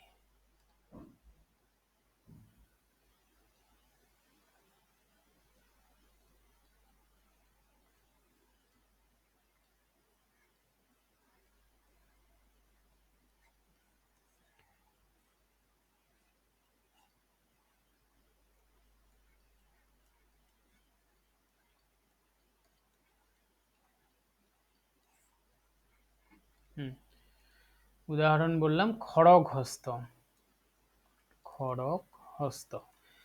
এই উদাহরণে আমরা ব্যাস বাক্য তৈরি করতে পারি খড়গ হস্তে যার। খড়গ হস্তে যার যখন দেখছি যে সরাসরি পূর্বপদ এবং পরপদ, খড়গ মানে ওই যে খাড়া যেটা অস্ত্রটা হাতে, এখানে খড়গ হস্ত বলতে সেই খড়গ হস্তধারী সেই দেবী এক চণ্ডমূর্তিকে বোঝানো হচ্ছে। তো এখানে তাহলে আলাদা অর্থ প্রকাশ পেয়েছে, অতএব এটাকে আমরা বহুব্রীহি সমাস বলবো। কিন্তু ব্যাধিকরণ বহুব্রীহি সমাস কিভাবে হলো, এটার জন্য মনে রাখতে হবে যে সমাসের পূর্বপদ ও উত্তরপদ বিশেষ্য হতে হবে। পূর্বপদ এবং পরপদকে কি হতে হবে, বিশেষ্য। দুটাকে বিশেষ্য হতে হবে। এই দুইটা বৈশিষ্ট্যকে পূরণ করতে হবে। পাশাপাশি পদের কোনো না কোনো একটি পদে তে বা এ বিভক্তি যুক্ত হবে। দুইটা পদকে বিশেষ্য হতে হবে এবং দুইটা পদের মধ্যে কোনো না কোনো মানে দুইটা পদের মধ্যে কোনো একটা পদে এ বা তে বিভক্তি যুক্ত হয়ে থাকতে হবে। এই দুইটা বৈশিষ্ট্য যদি পূরণ করে তাহলে তাকে আমরা ব্যাধিকরণ বহুব্রীহি সমাস বলবো। কি করতে হবে? পূর্বপদ এবং পরপদকে বিশেষ্য হতে হবে আর দুইটা পদের মধ্যে যে কোনো একটি পদে এ বা তে বিভক্তি যুক্ত হতে হবে, তখন তাকে আমরা বলবো ব্যাধিকরণ তৎপুরুষ সমাস। মনে থাকবে? যেমন আরেকটা যদি আমি বলি কৃদন্ত, একটু আগে যে আলোচনা করলাম উপপদ তৎপুরুষ আলোচনা করতে গিয়ে, কৃত অন্তে যার, কৃদন্ত। তো কৃত অন্তে যার দেখা যাচ্ছে পূর্বপদ বিশেষ্য পরপদ বিশেষ্য, কিন্তু পরপদে এ বিভক্তি যুক্ত হয়ে আছে, অতএব এটা হলো ব্যাধিকরণ বহুব্রীহি সমাস। যেমন একটু আগে উদাহরণে বলেছি বিনা পানিতে যার, এটাও ঠিক একইভাবে ব্যাধিকরণ তৎপুরুষ সমাস হবে, কারণ এটাও দুইটাই বিশেষ্য এবং পানিতে তে বিভক্তি এখানে আছে, এ এবং তে বিভক্তি তো যে কোনো একটা থাকতে হবে। ওকে, ক্লিয়ার হয়েছে আশা করি। চলো তারপরে সমানাধিকরণ। সমানাধিকরণের উদাহরণ হিসাবে আমি বলতে পারি দশভুজা, দশভুজা মৃন্ময়ী। দশভুজা, তাহলে আমরা এটার ব্যাস বাক্য করতে পারি 10 ভুজ যার। তাহলে 10 সংখ্যা, ভুজ যার, ভুজ হচ্ছে কি, ভুজ মানে কি বলতো? বাহু, হাত। তাহলে 10 ভুজ, পূর্বপদ পরপদ কোনো পদেরই অর্থ প্রাধান্য পায়নি। দশভুজা বললেই দেবী দুর্গাকে আমরা জানি, হ্যাঁ, তো অন্য অর্থ প্রাধান্য পেয়েছে, অতএব এটা বহুব্রীহি সমাস। কিন্তু কোন শ্রেণীর বহুব্রীহি সমাস? সমানাধিকরণ। কিভাবে হলো? যে বহুব্রীহি সমাসের পূর্বপদ বিশেষণ হতে হবে, পূর্বপদকে কি হতে হবে? বিশেষণ হতে হবে, আর পরপদকে বিশেষ্য হতে হবে। পূর্বপদকে বিশেষণ এবং পরপদকে বিশেষ্য হতে হবে, এবং উভয় পদে শূন্য বিভক্তি হবে, উভয় পদে শূন্য বিভক্তি হবে। এই দুইটা বৈশিষ্ট্য মনে রাখতে হবে, যে বহুব্রীহি সমাসের পূর্বপদ বিশেষণ এবং পরপদ বিশেষ্য, দুইটা পদেই, পূর্বপদ এবং পরপদ দুইটা পদেই শূন্য বিভক্তি যুক্ত হবে, তখন তাকে আমরা বলবো সমানাধিকরণ বহুব্রীহি সমাস। ওকে, আরেকটা উদাহরণ দিই তোমাদের। তোমরা হয়তো খেয়েছো মিহিদানা। মিহিদানা খুবই টেস্টি, খেতে খুব ভাল লাগে। মিহি দানা যুক্ত বা যার, এভাবে বলা যায়। তো মিহি দানা, মিহি, মিহি একটা অবস্থান বোঝাচ্ছে, এই অবস্থা মানে বিশেষণ এটা, আর দানা এটা বিশেষ্য, দুটাই শূন্য বিভক্তি যুক্ত হয়ে আছে, অতএব এটাকেও আমরা বলবো সমানাধিকরণ বহুব্রীহি সমাস। ওকে, তাহলে আমরা দুইটার পার্থক্য হিসাবে দেখলাম, ব্যাধিকরণে দুটা পদে বিশেষ্য হতে হবে এবং এতে বিভক্তি যুক্ত হতে হবে। সমানাধিকরণে দুইটা পদে মানে প্রথম পদ বিশেষণ, পরপদ বিশেষ্য এবং শূন্য বিভক্তি যুক্ত হতে হবে। বেশ, তারপরে আমরা চলে যাই ব্যতিহার তৎপুরুষ সমাস। ব্যতিহার মানে মারামারির মতো অবস্থা, এটা তোমরা জানোই। কারকে আমরা মনে হয় পড়েছি, ব্যতিহার আর সহযোগী। ব্যতিহার মানে মারামারি প্রায়, ব্যতিহারের বানানটা হয়তো ভুল আছে, এখানে জফলা একটা হবে। তো যেমন যেমন যেমন উদাহরণ হিসাবে আমরা বলতে পারি লাঠালাঠি, কানাকানি, হ্যাঁ, এই ধরনের, চুলোচুলি। গুড। যদি কানাকানি বলি, ব্যাস বাক্য হিসাবে আমরা যে কানে কানে যে কথা, এটা বিরোধিতার মতো করা আছে। বা লাঠালাঠি, লাঠিতে লাঠিতে যে যুদ্ধ, যে এইখানে কি করবে, দাঁড়াও এখানে লিখে দিই, কানে কানে যে কোথা। তো এখানে বিরুদ্ধতা তো রয়েছে, পাশাপাশি কি হবে, যে একই শব্দের পুনরুক্তি হবে। পুনরুক্তি তোমরা হয়তো জানো, পুনরায় পুনরায় ফিরে আসা। একই শব্দের পুনরুক্তি করে যদি এক জাতীয়ই ক্রিয়ার ভাব প্রকাশ করে, এক জাতীয় ক্রিয়া, যেমন কানে কানে, এই যে পদগুলো, এই পদগুলো পুনরুক্তি হয়েছে, প্রথম পূর্ব পদে যা বলেছে পরপদেও ওই পদেই একই পদ ব্যবহার হয়েছে, পাশাপাশি একই ধরনের ক্রিয়ার ভাব প্রকাশ করেছে। যেমন লাঠালাঠি যদি বলি, ঠিক একইভাবে লাঠিতে লাঠিতে যে যুদ্ধ, তাহলে লাঠিতে লাঠিতে যুদ্ধ, একই শব্দ বারবার ফিরে এসেছে আর একই ধরনের একটা ক্রিয়ার ভাব প্রকাশ করেছে, তাকে আমরা বলছি ব্যতিহার বহুব্রীহি সমাস। মধ্যপদলোপী, মধ্যপদলোপী খুবই সহজ, যে মাঝখানের পদ, মধ্য মানে মাঝখানে, মাঝখানের পদ লোপ পাবে, হারিয়ে যাবে। একটা বড় ধরনের বাক্যাংশ থাকবে, মাঝখান থেকে এক কিছু পদ লুপ্ত হয়ে যাবে। যেমন যেমন উদাহরণ হিসাবে যদি আমরা বলি সোনামুখী চাল, সোনামুখী, আচ্ছা সোনামুখী, সোনামুখীর ব্যাসবাক্য আমরা করতে পারি, বলো তো কেউ, বলো। সোনার মতো মুখ, বা সোনার মতো মুখ যার, বা সোনার মতো উজ্জ্বল মুখ, সোনার মতো উজ্জ্বল মুখ, সোনার মতো উজ্জ্বল মুখ যার, সংক্ষেপে বলতে পারি সোনার মতো মুখ যার, এভাবে। তো পূর্বপদ সোনার, উজ্জ্বল মুখ, তো এখানে মাঝখানে মতো একটা পদ লুপ্ত হয়েছে। সোনামুখী বলতে এই সোনা বা উজ্জ্বল মুখ এটা কোনোটাকে বোঝাচ্ছে না, না বুঝিয়ে একটা আলাদা ধরনের নামকে বোঝাচ্ছে, এটা তো বহুব্রীহি সমাস হবেই, কিন্তু মাঝখানের পদগুলো লুপ্ত হয়ে গিয়েছে, লোপ পেয়েছে, এই কারণে একে বলবো মধ্যপদ লোপী বহুব্রীহি সমাস। নৈঅর্থক ঠিক একইভাবে তৎপুরুষ সমাসের মতো এখানেও না ভাব একটা প্রকাশ পাবে।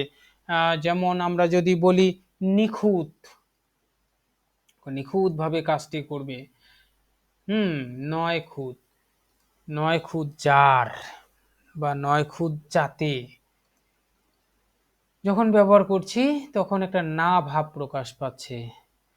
ঠিক একইভাবে সোহার্থক, সোহার্থক মানে ব্যতিহারের উল্টোটা, এখানে সহযোগিতা বা বর্তমান, সহিত, সঙ্গে, এই ধরনের একটা ভাব প্রকাশ পাবে। যেমন আমরা যদি ব্যবহার করি সক্রিয়, ব্যাসবাক্য কি হবে সক্রিয়, সক্রিয় ক্রিয়ার সঙ্গে বর্তমান,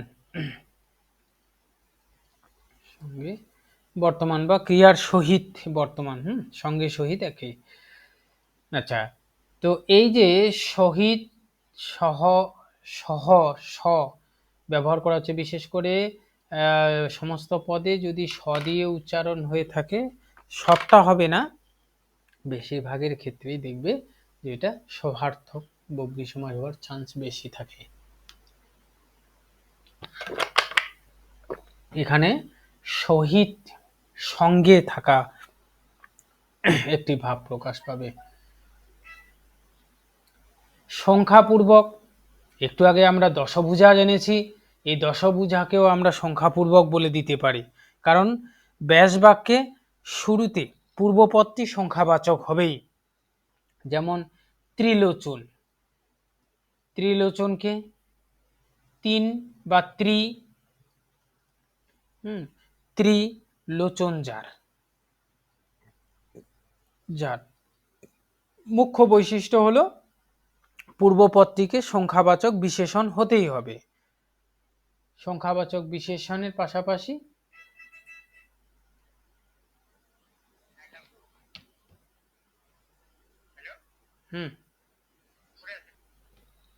হ্যাঁ, কি বলছিলে?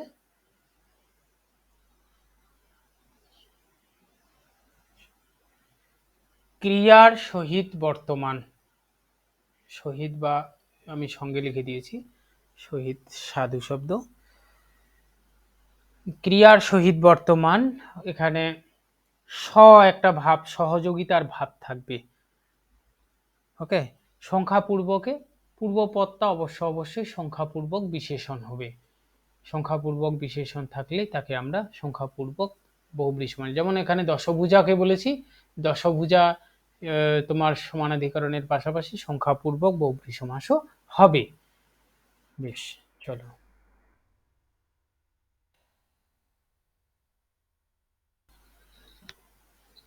বেশ, আচ্ছা, গুড কোশ্চেন, ভালো, সবচেয়ে ভালো প্রশ্ন এটা। দেখো, আমরা একটু আগে দেখলাম ত্রিলোচন, আগে দ্বিগু সমাসটা একটু জেনে নিই, ওকে, তারপরে বিভাজনটা করেছি। দ্বিগু সমাসের দুই গরুর সমাহার, এই ব্যাস বাক্যে দ্বিগু সমাস বলা হয়। এটি সমাসবদ্ধ পদ একটি। পূর্বপদ সবসময় সংখ্যাবাচক বিশেষণ হবেই এবং পরপদ সমাহার বা সমষ্টি বোঝাবে। দেখো, ঠিক একইভাবে ত্রিলোচন যখন বলছি, ত্রিলোচন যার, লোচন যার। আর একটা উদাহরণ যখন বলছি দিগু, তো দিগু, দি গরুর সমাহার, গরুর সমাহার। দেখো, ত্রিলোচনের পূর্বপদ ত্রি, এটাও একটা হচ্ছে সংখ্যাবাচক বিশেষণ। দ্বিগুরও পূর্বপদ সংখ্যাবাচক বিশেষণ। লোচন পরপদ, গরু পরপদ।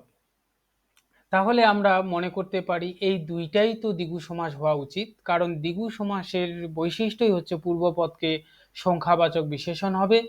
এটাও সংখ্যাবাচক বিশেষণ হয়েছে, এখানেও সংখ্যাবাচক বিশেষণ হয়েছে। আর বলেছে সমাহার বা সমষ্টি বোঝাবে। দেখো, এখানে দ্বিগরুর সমাহার যখন বলেছে, তাহলে এখানে দুইটা গরু একসঙ্গে যুক্ত হয়ে আছে, অর্থাৎ সমষ্টি হয়েছে, এই বৈশিষ্ট্যটা এখানে পূরণ করেছে। কিন্তু ত্রিলোচন যার যখন বলছি, তখন তিনটা লোচন যুক্ত হয়েছে, এই তিনটা লোচন যুক্ত হওয়া বা সমষ্টি হওয়াকে এখানে বোঝাচ্ছে না। না বুঝিয়ে কাকে বোঝাচ্ছে? ত্রিলোচনে শিবকে এসে বোঝাচ্ছে। ওকে, এখানে যেমন দুইটা গরুর সমাহারকে বোঝাচ্ছে, সমষ্টিকে বোঝাচ্ছে, এর আর অন্য কোনো অর্থ প্রাধান্য পাচ্ছে না। কিন্তু ত্রিলোচনে অন্য একটা অর্থ প্রকাশ পাচ্ছে। এই তিন বা লোচন বা তিন বা চোখ কোনোটাকেই প্রাধান্য দিচ্ছে না, না দিয়ে এখানে অন্য একটা অর্থকে প্রাধান্য দিয়েছে, আর এখানে গরুকেই প্রাধান্য দিয়েছে। তাহলে আমরা বুঝতে পেরেছি এখানে অন্য অর্থ প্রকাশ পেয়েছে, মানে কি, যতই এখানে সংখ্যাবাচক বিশেষণ প্রথমে থাকুক না কেন, হ্যাঁ, এখানে আমরা অন্য অর্থ পেয়েছি, অন্য অর্থ পেয়েছি জন্য একে আমরা বহুব্রীহি সমাস বলছি। আর এখানে অন্য অর্থ পাই নাই, এই জন্য একে আমরা দ্বিগু সমাস বলছি। পার্থক্যটা বোঝা গেছে আশা করি।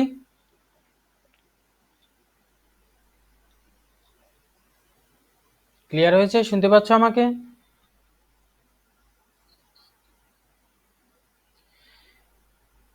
দ্বিগু সমাস এবং বহুব্রীহি সমাসে, যেটা সংখ্যাবাচক বহুব্রীহি সমাস যেখানে আমরা পেয়েছি, সেই বহুব্রীহি সমাসে, সংখ্যাবাচক বহুব্রীহি সমাসে পূর্বপদেও কি হচ্ছে? সংখ্যাবাচক বিশেষণ হচ্ছে। দ্বিগু সমাসেও পূর্বপদ তোমার সংখ্যাবাচক বিশেষণ হচ্ছে। তাহলে আমরা ধরে নিতে পারি এই ত্রিলোচন এবং দ্বিগু দুইটাই দ্বিগু সমাসেরই উদাহরণ, প্রথম পূর্বপদ অনুসারে। তার জন্য পরপদের অর্থটাকে বুঝতে লাগবে, দ্বিতীয় বৈশিষ্ট্যটাকে বুঝতে লাগবে। দ্বিগু সমাসের দ্বিতীয় বৈশিষ্ট্য হচ্ছে যে পরপদ যে বিশেষ্য রয়েছে সেটা সমষ্টি বোঝাবে, সমাহার বা সমষ্টি বা যোগ বোঝাবে। এখানে দ্বিগরুর সমাহার যখন বলেছি, তখনই বোঝা যাচ্ছে এখানে দুইটা গরু যুক্ত হয়ে আছে। দ্বিগু যখন বলছি, তখনও ঠিক দুইটা গরুকেই বোঝাচ্ছে, অন্য কোনো অর্থ এখানে প্রাধান্য পাচ্ছে না, অন্য অর্থ এখানে প্রকাশ পাচ্ছে না, তাই তো? কিন্তু ত্রিলোচনে সংখ্যাবাচক বিশেষণ হওয়া সত্ত্বেও তিন এবং লোচন মানে হচ্ছে চোখ, পূর্বপদ এবং পরপদ, এখানে কোনোটারই অর্থ প্রাধান্য পেল না। না পেয়ে শিব একটা অর্থ প্রকাশ পেল, অর্থাৎ অন্য একটা অর্থ প্রকাশ পেল। তাহলে দ্বিগু এবং বহুব্রীহি, সংখ্যাবাচক বহুব্রীহি সমাসের মধ্যে পার্থক্য এখানে প্রকাশ হয়ে পেল, যে এখানে যতই পূর্বপদের মিল থাকুক না কেন, বহুব্রীহি সমাসে অন্য একটা অর্থ প্রকাশ পাবে, আর দ্বিগু সমাসে অন্য একটা অর্থ প্রকাশ পাবে না, খালি সমষ্টিটাই বোঝাবে। কি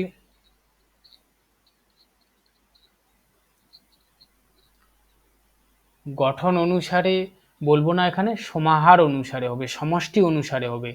আর বহুব্রীহি সমাসটা অর্থ অনুসারে। হুম হুম গঠনগত দিক থেকেই শ্রেণী বিভাগ করা হয়েছে, এটা ঠিক ধরা যাবে। কিন্তু ওইভাবে ডাইরেক্ট ব্যাকরণগত কোনো নিয়ম তৈরি হয়নি এখনো, বলা যাবে না। এটাকে সমষ্টি অর্থে ধরে নিতে হবে, যোগ অর্থে। ওকে, আমরা তো নতুন নিয়ম তৈরি করতে পারি না, আমরা ব্যাকরণবিদদের নিয়মগুলোকেই আওড়ে চলছি। কেউ যদি তোমরা পরবর্তীকালে পিএইচডি গবেষণা করে বুক প্রকাশ করতে পারো, তাহলে সেই ধরনের মতবাদকেই প্রাধান্য দেওয়া যেতে পারে। ঠিক আছে, বেশ, চলো তাহলে আমরা দ্বিগু সমাসও জেনে ফেলেছি। একটা গুরুত্বপূর্ণ এবং ইম্পর্টেন্ট, যেটা সবচেয়ে বেশি সমাসের মধ্যে, এবং অনেকে মনে করে এটা কষ্টসাধ্য বোঝা, সেটা হচ্ছে কর্মধারয় সমাস। কর্মধারয় সমাসটাও একটা সমাসবদ্ধ পদ, যে করে সেই ধরে ব্যাস বাক্য, এটা কর্মধারয় সমাসেরই উদাহরণ। কর্মধারয় সমাসে দেখো, উদাহরণটা দিই, পূর্বপদ বিশেষ্য, পরপদ বিশেষ্য, পূর্বপদ সংক্ষেপে লিখছি বিশেষ্য, পরপদ বিশেষণ, পূর্বপদ বিশেষণ, পরপদ বিশেষ্য, কিংবা পূর্বপদ বিশেষণ, পরপদ বিশেষণ উভয়ে হতে পারে, আর পরপদের অর্থই প্রাধান্য পাবে। তাহলে পূর্বপদ এবং পরপদ, পূর্বপদ বিশেষ্য বা বিশেষণ, পরপদ বিশেষ্য বা বিশেষণ, কিংবা উভয়ই বিশেষ্য বা বিশেষণ হতে পারে, আর পরপদের অর্থই প্রাধান্য পাবে, তাকে আমরা বলবো কর্মধারয় সমাস। তাহলে আমরা এতক্ষণ ধরে যে সমাসগুলো পড়ছি, দেখলাম সেখানে যে দ্বন্দ্ব সমাসে প্রত্যেকটা পদেরই অর্থ প্রাধান্য পাবে, তৎপুরুষ সমাসে পরপদের অর্থ প্রাধান্য পাবে, কিন্তু পূর্বপদের বিভক্তি বা অনুসর্গ লুপ্ত হবে। বহুব্রীহিতে আমরা দেখলাম তোমার ব্যাসবাক্যের থেকে অন্য একটা অর্থ প্রাধান্য পাবে। দ্বিগু সমাসে আমরা দেখলাম সেখানে সংখ্যাবাচক বিশেষণে পূর্বপদ সংখ্যাবাচক বিশেষণ হবে এবং সমষ্টি বা সমাহার বোঝাবে। ঠিক একইভাবে কর্মধারয় সমাসে এসে জানবো যে পূর্বপদ বা পরপদ বিশেষ্য বা বিশেষণ বা উভয়েই হতে পারে, আর পরপদের অর্থই প্রাধান্য পাবে। পার্থক্যটা ক্লিয়ার হয়েছে?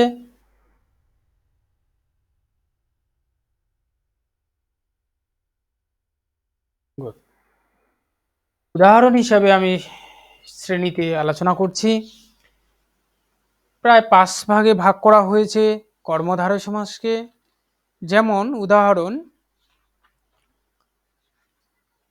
সাধারণ কর্মধারয় সমাসের থেকে সত্য কথা, সত্য কথা, সত্য যে কথা, সমস্ত পদ সত্য কথা, উল্টো দিকে লিখলাম।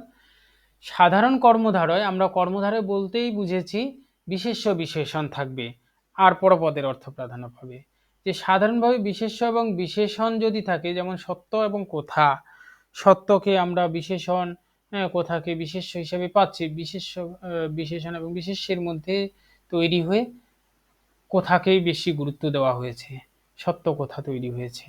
অতএব এটা সাধারণ কর্মধারয় সমাস হবে। অর্থাৎ সাধারণ কর্মধারয় সমাসে সরাসরি বিশেষ্য বিশেষণ বা বিশেষণ বা বিশেষ্য উভয় থাকতে পারে। যেমন নবান্ন, নব, নব যে অন্ন, নবান্ন। ঠিক একইভাবে এটাতেও বিশেষণ আর বিশেষ্যের মধ্যে হয়েছে সরাসরি, অতএব এটাকে আমরা সাধারণ কর্মধারয় সমাস বলছি। মধ্যপদলোপী কর্মধারয় সমাস বহুব্রীহি সমাসে যেমন মধ্যপদলোপী বহুব্রীহি সমাস পড়েছি, ঠিক একইভাবে এখানেও মধ্যপদের লোভ হবে। যেমন সিংহ চিহ্নিত আসন, সবচেয়ে জনপ্রিয় একটি উদাহরণ, সিংহ চিহ্নিত আসন, সিংহাসন, সিংহাসন। যে এখানে আমরা দেখছি সিংহ হচ্ছে বিশেষ্য, আসন বিশেষ্য চিহ্নিত, মাঝখানে এটা লুপ্ত হয়ে গিয়েছে। আমরা জানি বিশেষ্য বিশেষণের যদি তোমার সমাস হয় তাহলে সেটা কর্মধারয় সমাস, আর যেহেতু মাঝখান থেকে লুপ্ত হয়ে গিয়েছে অতএব এটাকে আমরা বলবো মধ্যপদলোপী কর্মধারয় সমাস। যেমন আরেকটা উদাহরণ হিসাবে আমরা বলতে পারি মধ্যপদলোপীর ছায়াতরু, ছায়াতরু, ছায়াতরুর তোমার ব্যাস বাক্য হবে ছায়া প্রধান, ছায়া প্রধান তরু, ছায়া প্রধান তরু। তো এখানে আমরা দেখব এই যে প্রধান, প্রধান মাঝখানের যে পদটি এটা লুপ্ত হয়ে গিয়েছে, তার ফলে তৈরি হয়েছে এটি, অতএব একে আমরা মধ্যপদলোপী কর্মধারয় সমাস বলবো। এই তিনটা আমি বিস্তারিতভাবে আলোচনা করছি, একটু মনোযোগ দিয়ে শুনবে। এটা অনেকেই মনে করে যে খুবই কঠিন, কিন্তু ততটা কঠিন না যতটা বলা হয়। উপমান, উপমিত এবং রূপক কর্মধারয় সমাস। উদাহরণটাতে দেখো, তার হৃদয়টা কমলের মতো।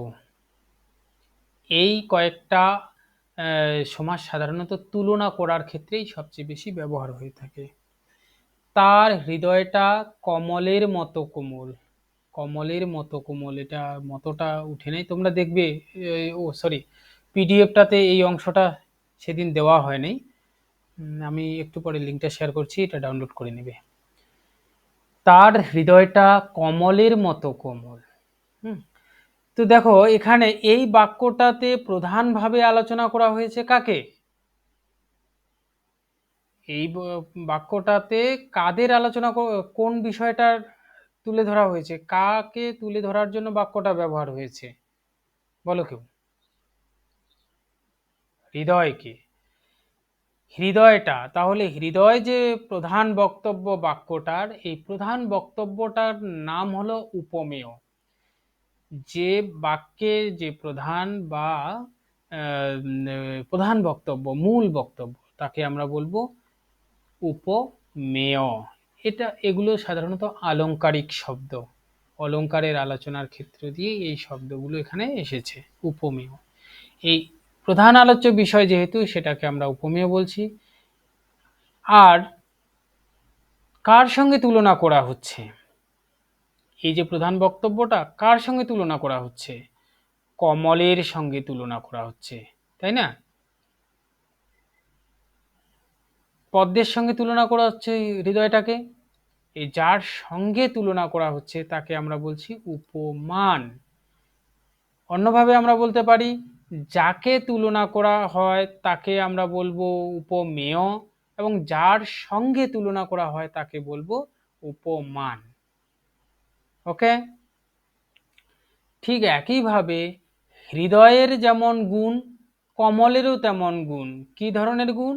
কোমল গুণ, এটা একটা গুণ। হৃদয়ও যেমন নরম, কমলও তেমন নরম। তাহলে দুইজনের মধ্যে একই ধরনের গুণ রয়েছে। আমরা যেমন মিডিল টার্ম অঙ্ক করতে গিয়ে একই ধরনের এক্স বা এক্স মাইনাস ওয়ান যদি পেয়ে থাকি জায়গায় জায়গায়, তাহলে আমরা একটা কমন নিয়ে নিই। ঠিক এইভাবে এখানে বলা হচ্ছে এটাকে কমন গুণ বা সাধারণ গুণ। ইংরেজিতে কমনের শব্দের অর্থ সাধারণ, তাহলে আমরা এটাকে বলছি সাধারণ গুণ। হৃদয়েরও যা গুণ, কমলেরও তা গুণ। কি গুণ? কোমল বা নরম। তো সেই দুইটারই একই ধরনের গুণ রয়েছে, এ কারণে একে বলা হচ্ছে সাধারণ গুণ। আর দুইটা বা উপমেয় এবং উপমানকে তুলনা করতে গিয়ে যে শব্দটা ব্যবহার করা হয়েছে তাকে আমরা বলবো তুলনাবাচক শব্দ। তুলনাবাচক শব্দ। তাহলে আমরা এখান থেকে কয়েকটা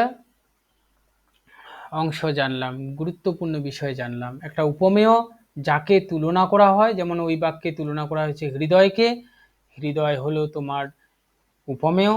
এবং যার সঙ্গে তুলনা করা হয়, যেমন কমল বা পদ্মের সঙ্গে তুলনা করা হয়েছে, তাকে আমরা বলছি উপমান।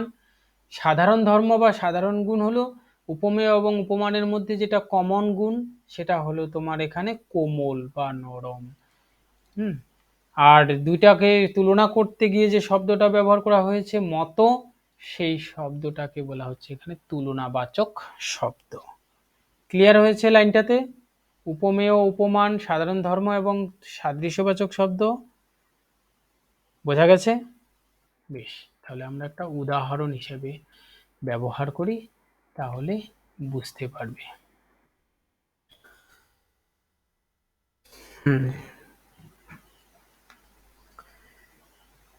উদাহরণ দিই,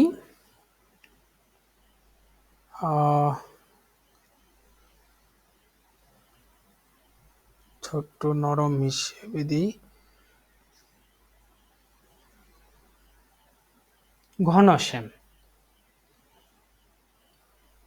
জানো তো মনে হয়, ঘন মানে হচ্ছে এইখানে ঘন মানে ওই একদম ঘন না, ঘন বলতে এখানে মেঘকে বোঝানো হচ্ছে।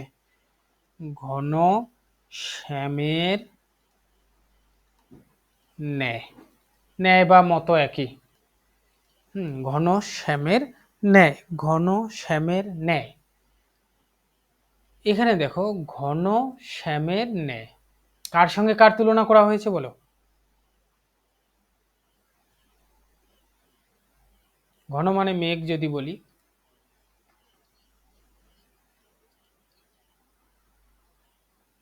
শ্যাম বলতে কৃষ্ণ বোঝানো হচ্ছে না। দেখো কাকে তুলনা করা হয়েছে, এটা নাই প্রায়।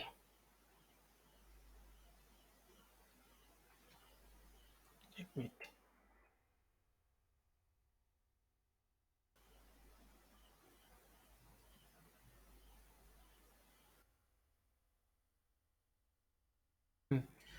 ঘন শ্যাম বা ঘন শ্যামের ন্যায়, এখানে কাকে তুলনা করা হয়েছে এটা বের করো তো দেখি।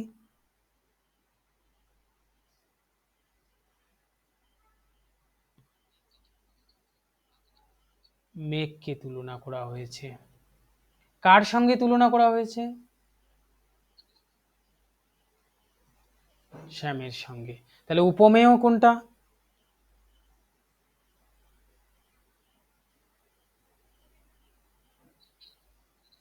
উপমেয় হলো ঘন। আর উপমান? গুড, যাকে তুলনা করেছে। এইটার ব্যাস বাক্যটা আমি একটু চেঞ্জ করে দিই, ঘন বা ঘনের ন্যায় শ্যাম,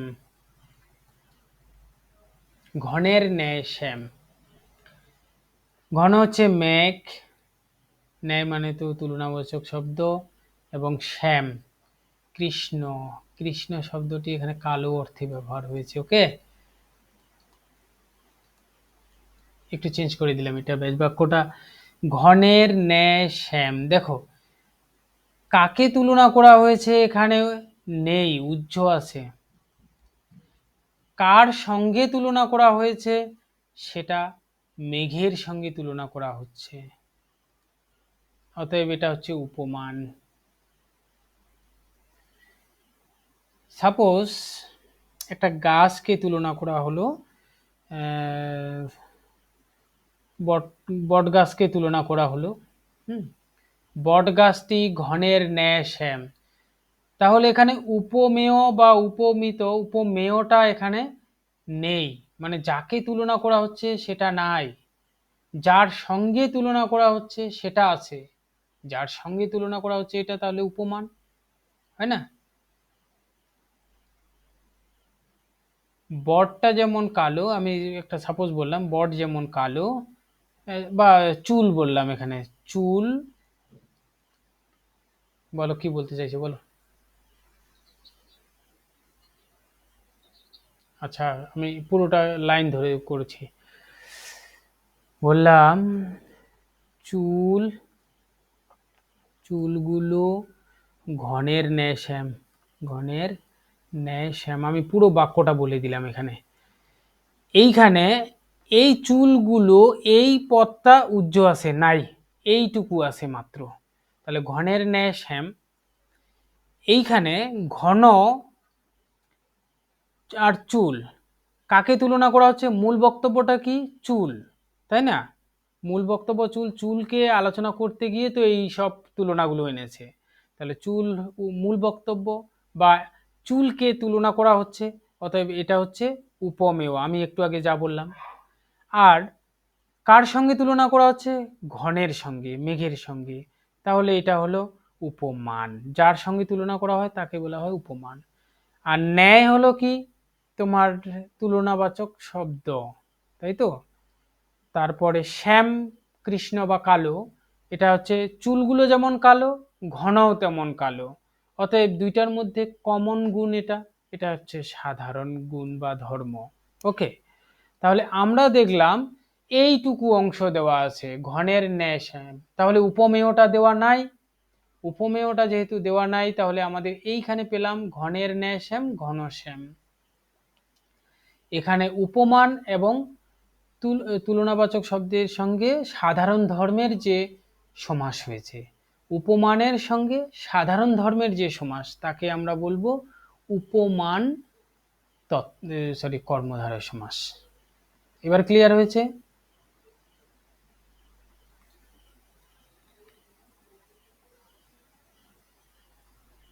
বুঝতে পেরেছো? কেউ রেসপন্স দাও।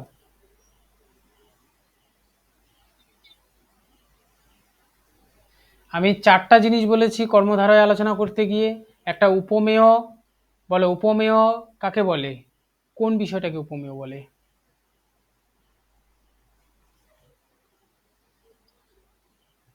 যার সঙ্গে তুলনা করা হয়। এই এই বাক্যটাতে আমরা যেমন দেখেছি চুলগুলো ঘনের ন্যায় শ্যাম, তাহলে চুলগুলোকে তুলনা করা হয়েছে, তাই না? তাহলে এটা উপমেয়। আর উপমান কাকে বলে? যাকে তুলনা করা নয়, যার সঙ্গে তুলনা করা হয়। সরি, আমি আমিও ভুলে যাচ্ছি। দেখো, উপমেয় হচ্ছে যাকে তুলনা করা হয়, মূল বক্তব্য যা। উপমা হচ্ছে যার সঙ্গে তুলনা করা হয়। তো যার সঙ্গে তুলনা করা হয়, আমরা চুলগুলোকে কার সঙ্গে তুলনা করেছি? ঘনের সঙ্গে, তাহলে এটা উপমান। ওকে। আর এই যে উপমেয় এবং উপমান, এই দুইটার মধ্যে সাধারণ একটা ধর্ম, সাধারণ একটা গুণের কথা বলা হয়েছে। সেই সাধারণ গুণটা কি? শ্যাম, কালো, চুলগুলো যা কালো, মেঘও সেই রকম কালো, তাই না? একটু আগে যেমন উদাহরণটাতে বলেছিলাম না, একটা উদাহরণ টেনে নিই আর জায়গা দেখি। হুম, এই যে তার হৃদয়টা কমলের মতো, এখানে আবার দেখি, তার হৃদয়টা কমলের মতো নরম, কোমল বললাম, নরম বললাম।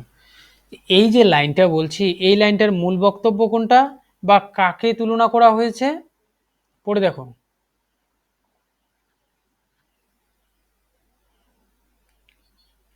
হৃদয়কে তুলনা করা হচ্ছে, তাহলে যাকে তুলনা করা হচ্ছে তাকে আমরা কি বলছি? উপমেয়। আর যার সঙ্গে হৃদয়টা কার সঙ্গে তুলনা করেছি? কমলের সঙ্গে, পদ্মের সঙ্গে। তাহলে যার সঙ্গে তুলনা করছি তাকে কি বলা হচ্ছে? উপমান। আর হৃদয় এবং কমল, এই দুইটারে একটা সাধারণ ধর্ম রয়েছে, দুইটারে কমন গুণ আছে। হৃদয়টাও যেমন নরম, কমলও তেমন নরম, সেই নরমটা এখানে বলে দিয়েছে। তাহলে এটা দুইটারই গুণ, তাহলে তাকে আমরা সাধারণ গুণ বলছি। সাধারণ গুণ এই কারণে বলেছি, তোমাদের একটু আগে বললাম যেমন মিডিল টার্ম অঙ্ক করতে গিয়ে চারিদিকে যদি এক্স দেখে যাই তাহলে ওটাকে কমন নিয়ে ফেলি, ঠিক এইরকম ভাবে দুইটা বিজাতীয় বস্তুর মধ্যে একটা কমন গুণ পাওয়া গেছে, তো এটাকে আমরা সাধারণ গুণ বলছি। আর উপমেয় এবং উপমানকে তুলনা করতে গিয়ে একটা তুলনাবাচক শব্দ ব্যবহার করেছে, এটা তুলনাবাচক শব্দ হিসেবে হচ্ছে। এই চারটা বিষয় তোমাদের ক্লিয়ার হয়েছে? এই চারটা বিষয় যদি ক্লিয়ার হয় তাহলে বুঝতে সুবিধা হবে। যেমন এই উদাহরণটাতে আমি বললাম যে চুলগুলো ঘনের ন্যায় শ্যাম। চুলগুলো ঘনের ন্যায় শ্যাম যখন বলছি তখন এখানে উপমেয় আমরা সরাসরি বুঝে গেছি যে উপমেয় হলো তোমার চুল, কারণ তাকে তুলনা করা হচ্ছে, তাই না? কার সঙ্গে তুলনা করা হচ্ছে? ঘনের সঙ্গে তুলনা করা হচ্ছে, এটাও বুঝলাম উপমান। ন্যায় বা মতো এটা তুলনাবাচক শব্দ আমরা বুঝেছি। চুলগুলো যেমন কালো, ঘন ঘন তেমন কালো, অতএব শ্যাম হলো সাধারণ গুণ। কিন্তু এইখানে উদাহরণে উপমেয়টা দেওয়া নেই, উপমেয়টা উহ্য আছে শুধু ঘনের ন্যায় শ্যাম, ঘনের ন্যায় শ্যাম এইটুকু দেওয়া আছে। কার কার কোন কোন শব্দ দেওয়া আছে? উপমান এবং তুলনাবাচক শব্দ আর সাদৃশ্য সাধারণ ধর্ম। তো এইখানে বলছি যে উপমান এবং সাধারণ ধর্মের যে সমাস কর্মধারয় সমাস হয় তাকে আমরা বলবো উপমান কর্মধারয় সমাস। ওকে, এবার ক্লিয়ার হয়েছে উপমান কর্মধারয় সমাস আশা করি। হ্যাঁ, উপমিতের একটা উদাহরণ দিই, ক্লিয়ার হবে।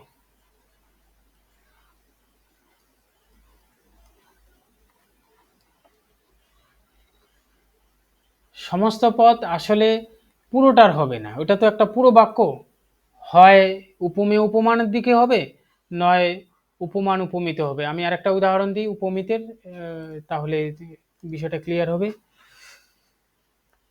উপমিতের দিক থেকে আমি যদি বলি মুখ চন্দ্রের ন্যায়,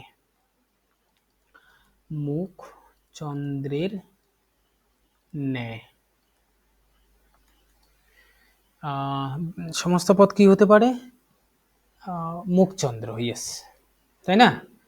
মুখ চন্দ্রমুখী, ওটা আলাদাভাবে হচ্ছে, মুখচন্দ্রই হবে। হ্যাঁ, দেখো তাহলে বলেছে মুখ চন্দ্রের ন্যায়, এইখানে বের করার চেষ্টা করো। কেন বের করবে সেটা সরাসরি বুঝে যাবে যে ন্যায় বা মতো এই ধরনের তুলনাবাচক যদি শব্দ থাকে সরাসরি বুঝে যাবে যে এখানে হয় উপমেয় হবে নয় উপমিত হবে, এই দুইটার মধ্যে একটা সমাস হবেই। মানে তুলনাবাচক কোনো ব্যাসবাক্য তৈরি হলেই বুঝে যাবে এটা উপমেয় বা উপমিতের মধ্যেই হবে, তারপরে তখন তোমরা চিন্তা ভাবনা করা শুরু করবে। তো এখানে ঠিক একইভাবে মুখ চন্দ্রের ন্যায় তুলনা করেছে, অতএব এটা কর্মধারয় সমাসের উপমেয় বা উপমিত, উপমিত বা উপমান কর্মধারয় সমাসই হবে। তো কোনটা হবে সেটা বের করি। মুখ চন্দ্রের ন্যায়, এখানে মূল বক্তব্য বা কাকে তুলনা করা হয়েছে পাবো কি? বলো, এখানে মুখকে তুলনা করা হবে, তা মুখকে তুলনা করা হয়েছে মানে এটা উপমেয় পেয়ে গেছি। গুড। কার সঙ্গে তুলনা করেছি? চন্দ্রের সঙ্গে, অতএব এটা উপমান। এটা তুলনাবাচক শব্দ, তাই না? কিন্তু সাধারণ গুণটা নাই, সাধারণ গুণ নাই। বেশ, তো সাধারণ গুণ যখন নেই তাহলে উপমেয় এবং উপমানকে পেয়েছি, উপমেয় এবং উপমান। আর এই শব্দটা তো থাকবেই, এই শব্দটা না হলে তো উপমেয় বা উপমিত মানে হবেই না, এটা থাকবেই তুলনাবাচক শব্দটা, এই দুটাকে গুরুত্ব দেবে। উপমেয় এবং উপমান, এই উপমেয় এবং উপমানের যদি কোনো কর্মধারয় সমাস হয় তাহলে তোমরা অবশ্যই বুঝবে এটা উপমিত কর্মধারয় সমাস। এবার আশা করি বুঝবে যে এইখানে প্রথম উদাহরণটাতে যখন বলেছি তখন উপমান এবং সাধারণ ধর্ম রয়েছে, উপমান এবং সাধারণ ধর্মের যদি হয় তাহলে উপমান কর্মধারয় সমাস হবে, আর উপমেয় এবং উপমানের যদি সমাস কর্মধারয় সমাস হয় তাহলে তাকে আমরা উপমিত কর্মধারয় সমাস হবে। একসঙ্গে চারটা বিষয় থেকেই সমাসবদ্ধ পদ তৈরি করতে পারে না। যেমন আমরা একটু আগে তার হৃদয়টা কমলের মতো কোমল বলেছি, ওখানে উপমেয়, উপমান, তুলনাবাচক শব্দ এবং সাধারণ ধর্ম প্রত্যেকটাই রয়েছে। সেই প্রত্যেকটা বিষয়ের বা অংশ দিয়ে একটা সমাসবদ্ধ পদ তৈরি হয় না। ওকে, তাহলে আমরা দেখলাম উপমান এবং সাধারণ ধর্মের যদি সমাস হয় তাহলে তুলনা হয়, তাহলে আমরা তাকে বলবো উপমান কর্মধারী সমাস, এবং উপমেয় এবং উপমানের যদি তুলনা হয় তখন তাকে আমরা উপমিত কর্মধারী সমাস বলবো। ক্লিয়ার হয়েছে? বেশ, আর একটা বিষয় বলি, মন, রূপ, মাঝি। মন, মাঝি, দেখো এখানেও ঠিক মন, মাঝি, কাকে তুলনা করা হচ্ছে? মনকে, মানে হচ্ছে এটা উপমেয়। কার সঙ্গে তুলনা করছি? মাঝির সঙ্গে, অতএব উপমান। তাহলে উপমেয় এবং উপমান এখানেও আছে, তাহলে এটা সরাসরি উপমিত হওয়া দরকার, হয় কি না?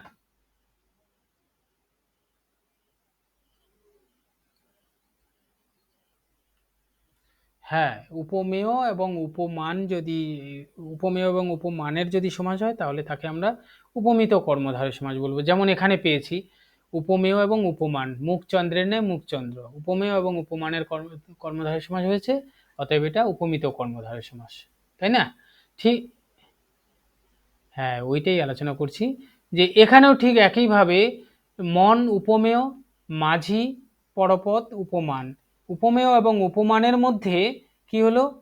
সমাস হলো, অতএব এটা উপমিত কর্মধারয় সমাস বলতে পারি, কিন্তু এটা উপমিত কর্মধারয় সমাস হবে না। একটু তফাৎ কেন? যে রূপ শব্দটি বসেছে এখানে, এই শব্দটি বোঝানোর মধ্যে দিয়ে একটা অভেদ কল্পনা করা হয়। অভেদ মানে কোনো ভেদাভেদ বা পার্থক্য নাই, অর্থাৎ মন যাকে বলবো মাঝিও তাকে বলবো, অর্থাৎ মন যা মাঝিও তা, দুটোই সমান, দুটি একই, কোনো অভেদ নাই নিজেদের মানে উপমেয় এবং উপমানের মধ্যে। উপমেয় এবং উপমানের মধ্যে যদি কোনো অভেদ না থাকে, ভেদাভেদ বা পার্থক্য না হয়, তাহলে তাকে আমরা বলবো রূপক কর্মধারয় সমাস। রূপক কর্মধারয় সমাসে সাধারণত মাঝখানে রূপ শব্দটি থাকে বা লিখতে লাগে। এখানে দেখো মুখ চন্দ্রের ন্যায় উপমেয় এবং উপমান হয়েছে, কিন্তু মুখচন্দ্র যখন বলছি সেখানে তোমার মুখ যা চন্দ্রতা কোনো সেভাবে অভেদ বা একই ভাব প্রকাশ করছে না।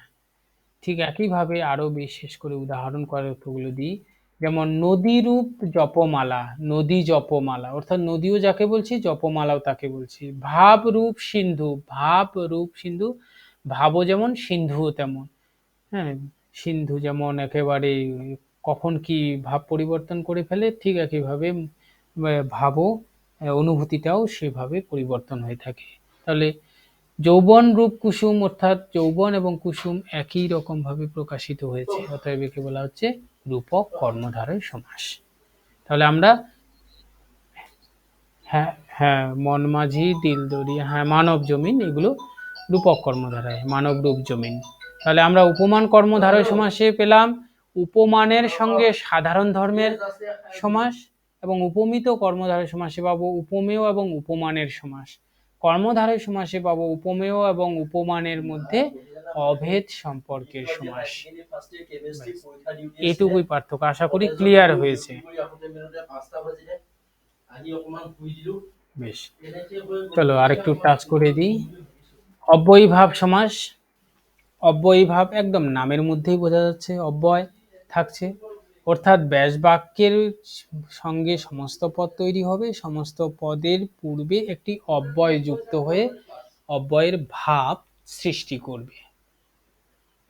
যেমন জন্ম হতে আজন্ম, আ দিয়ে একটা অব্যয়ের ভাব সৃষ্টি করেছে, পূর্বপদের যে জন্ম শব্দটি অর্থ, যে পূর্বপদটা রয়েছে এই পদেরই অর্থ প্রাধান্য পাচ্ছে।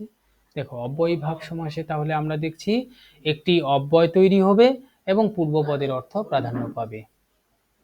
যেমন জন্ম হতে, জন্ম পূর্বপদ, এখানে সমস্ত পদে আ অব্যয়ের ভাব প্রকাশ করেছে এবং পূর্বপদের অর্থ প্রাধান্য পেয়েছে। নিত্য সমাসে এটা কেউ কেউ স্বীকার করেছে, কেউ কেউ স্বীকার করেনি, কিন্তু বাংলায় ব্যবহার হচ্ছে। নিত্য সমাস খুবই সহজ। এটা সাধারণত ব্যাস বাক্য তৈরি হয় না। ব্যাস বাক্য এবং সমস্ত পদের মধ্যে কোনো সম্পর্ক সেভাবে থাকে না। অর্থাৎ ব্যাস বাক্য এবং সমস্ত পদের মধ্যে একটা পার্থক্য থাকে। সমস্ত পদের ব্যাস বাক্য আলাদা আলাদা তৈরি হয়, তখন তাকে আমরা নিত্য সমাস বলবো। যেমন এখানে কেবল হাঁটা ব্যাস বাক্য হয়েছে, তখন তার সমস্ত পদে হাঁটাহাঁটি তৈরি হয়েছে। হাঁটাহাঁটি যে সমস্ত পদটা রয়েছে তার ব্যাস বাক্যের সঙ্গে সেভাবে কোনো মিল নেই, আলাদা হয়েছে। যেমন ভাষান্তর, এটা এখানে একটু কি বলে ফাঁকা হবে, অন্য ভাষা, অন্য ভাষাকে আমরা ভাষান্তর বলছি। কিংবা নামান্তর, কেবল নামকে বলছি। অর্থাৎ এখানে সমস্ত পদ এবং ব্যাস বাক্য এটার মধ্যে পার্থক্য নেই, সরি আলাদা হয়ে গেছে, পার্থক্য আছে। অতএব এগুলোকে আমরা বলছি নিত্য সমাস। নিত্য সমাসে খুব সহজ, একেবারে ব্যাস বাক্য এবং সমস্ত পদ আলাদা আলাদা হবে, ব্যাস। ওকে, অর্থাৎ ব্যাস বাক্যের সঙ্গে সমস্ত পদে পূর্বপদ এবং উত্তর পদের কোনো মিল থাকবে না, অন্য রকমের তৈরি হবে। যেমন এখানে হাঁটাহাঁটি কেবল হাঁটা, ভাষান্তর অন্য ভাষা, নামান্তর কেবল নামান্তর। ওকে, আশা করি তোমাদের প্রত্যেকের ক্লিয়ার হয়েছে বিষয়টা।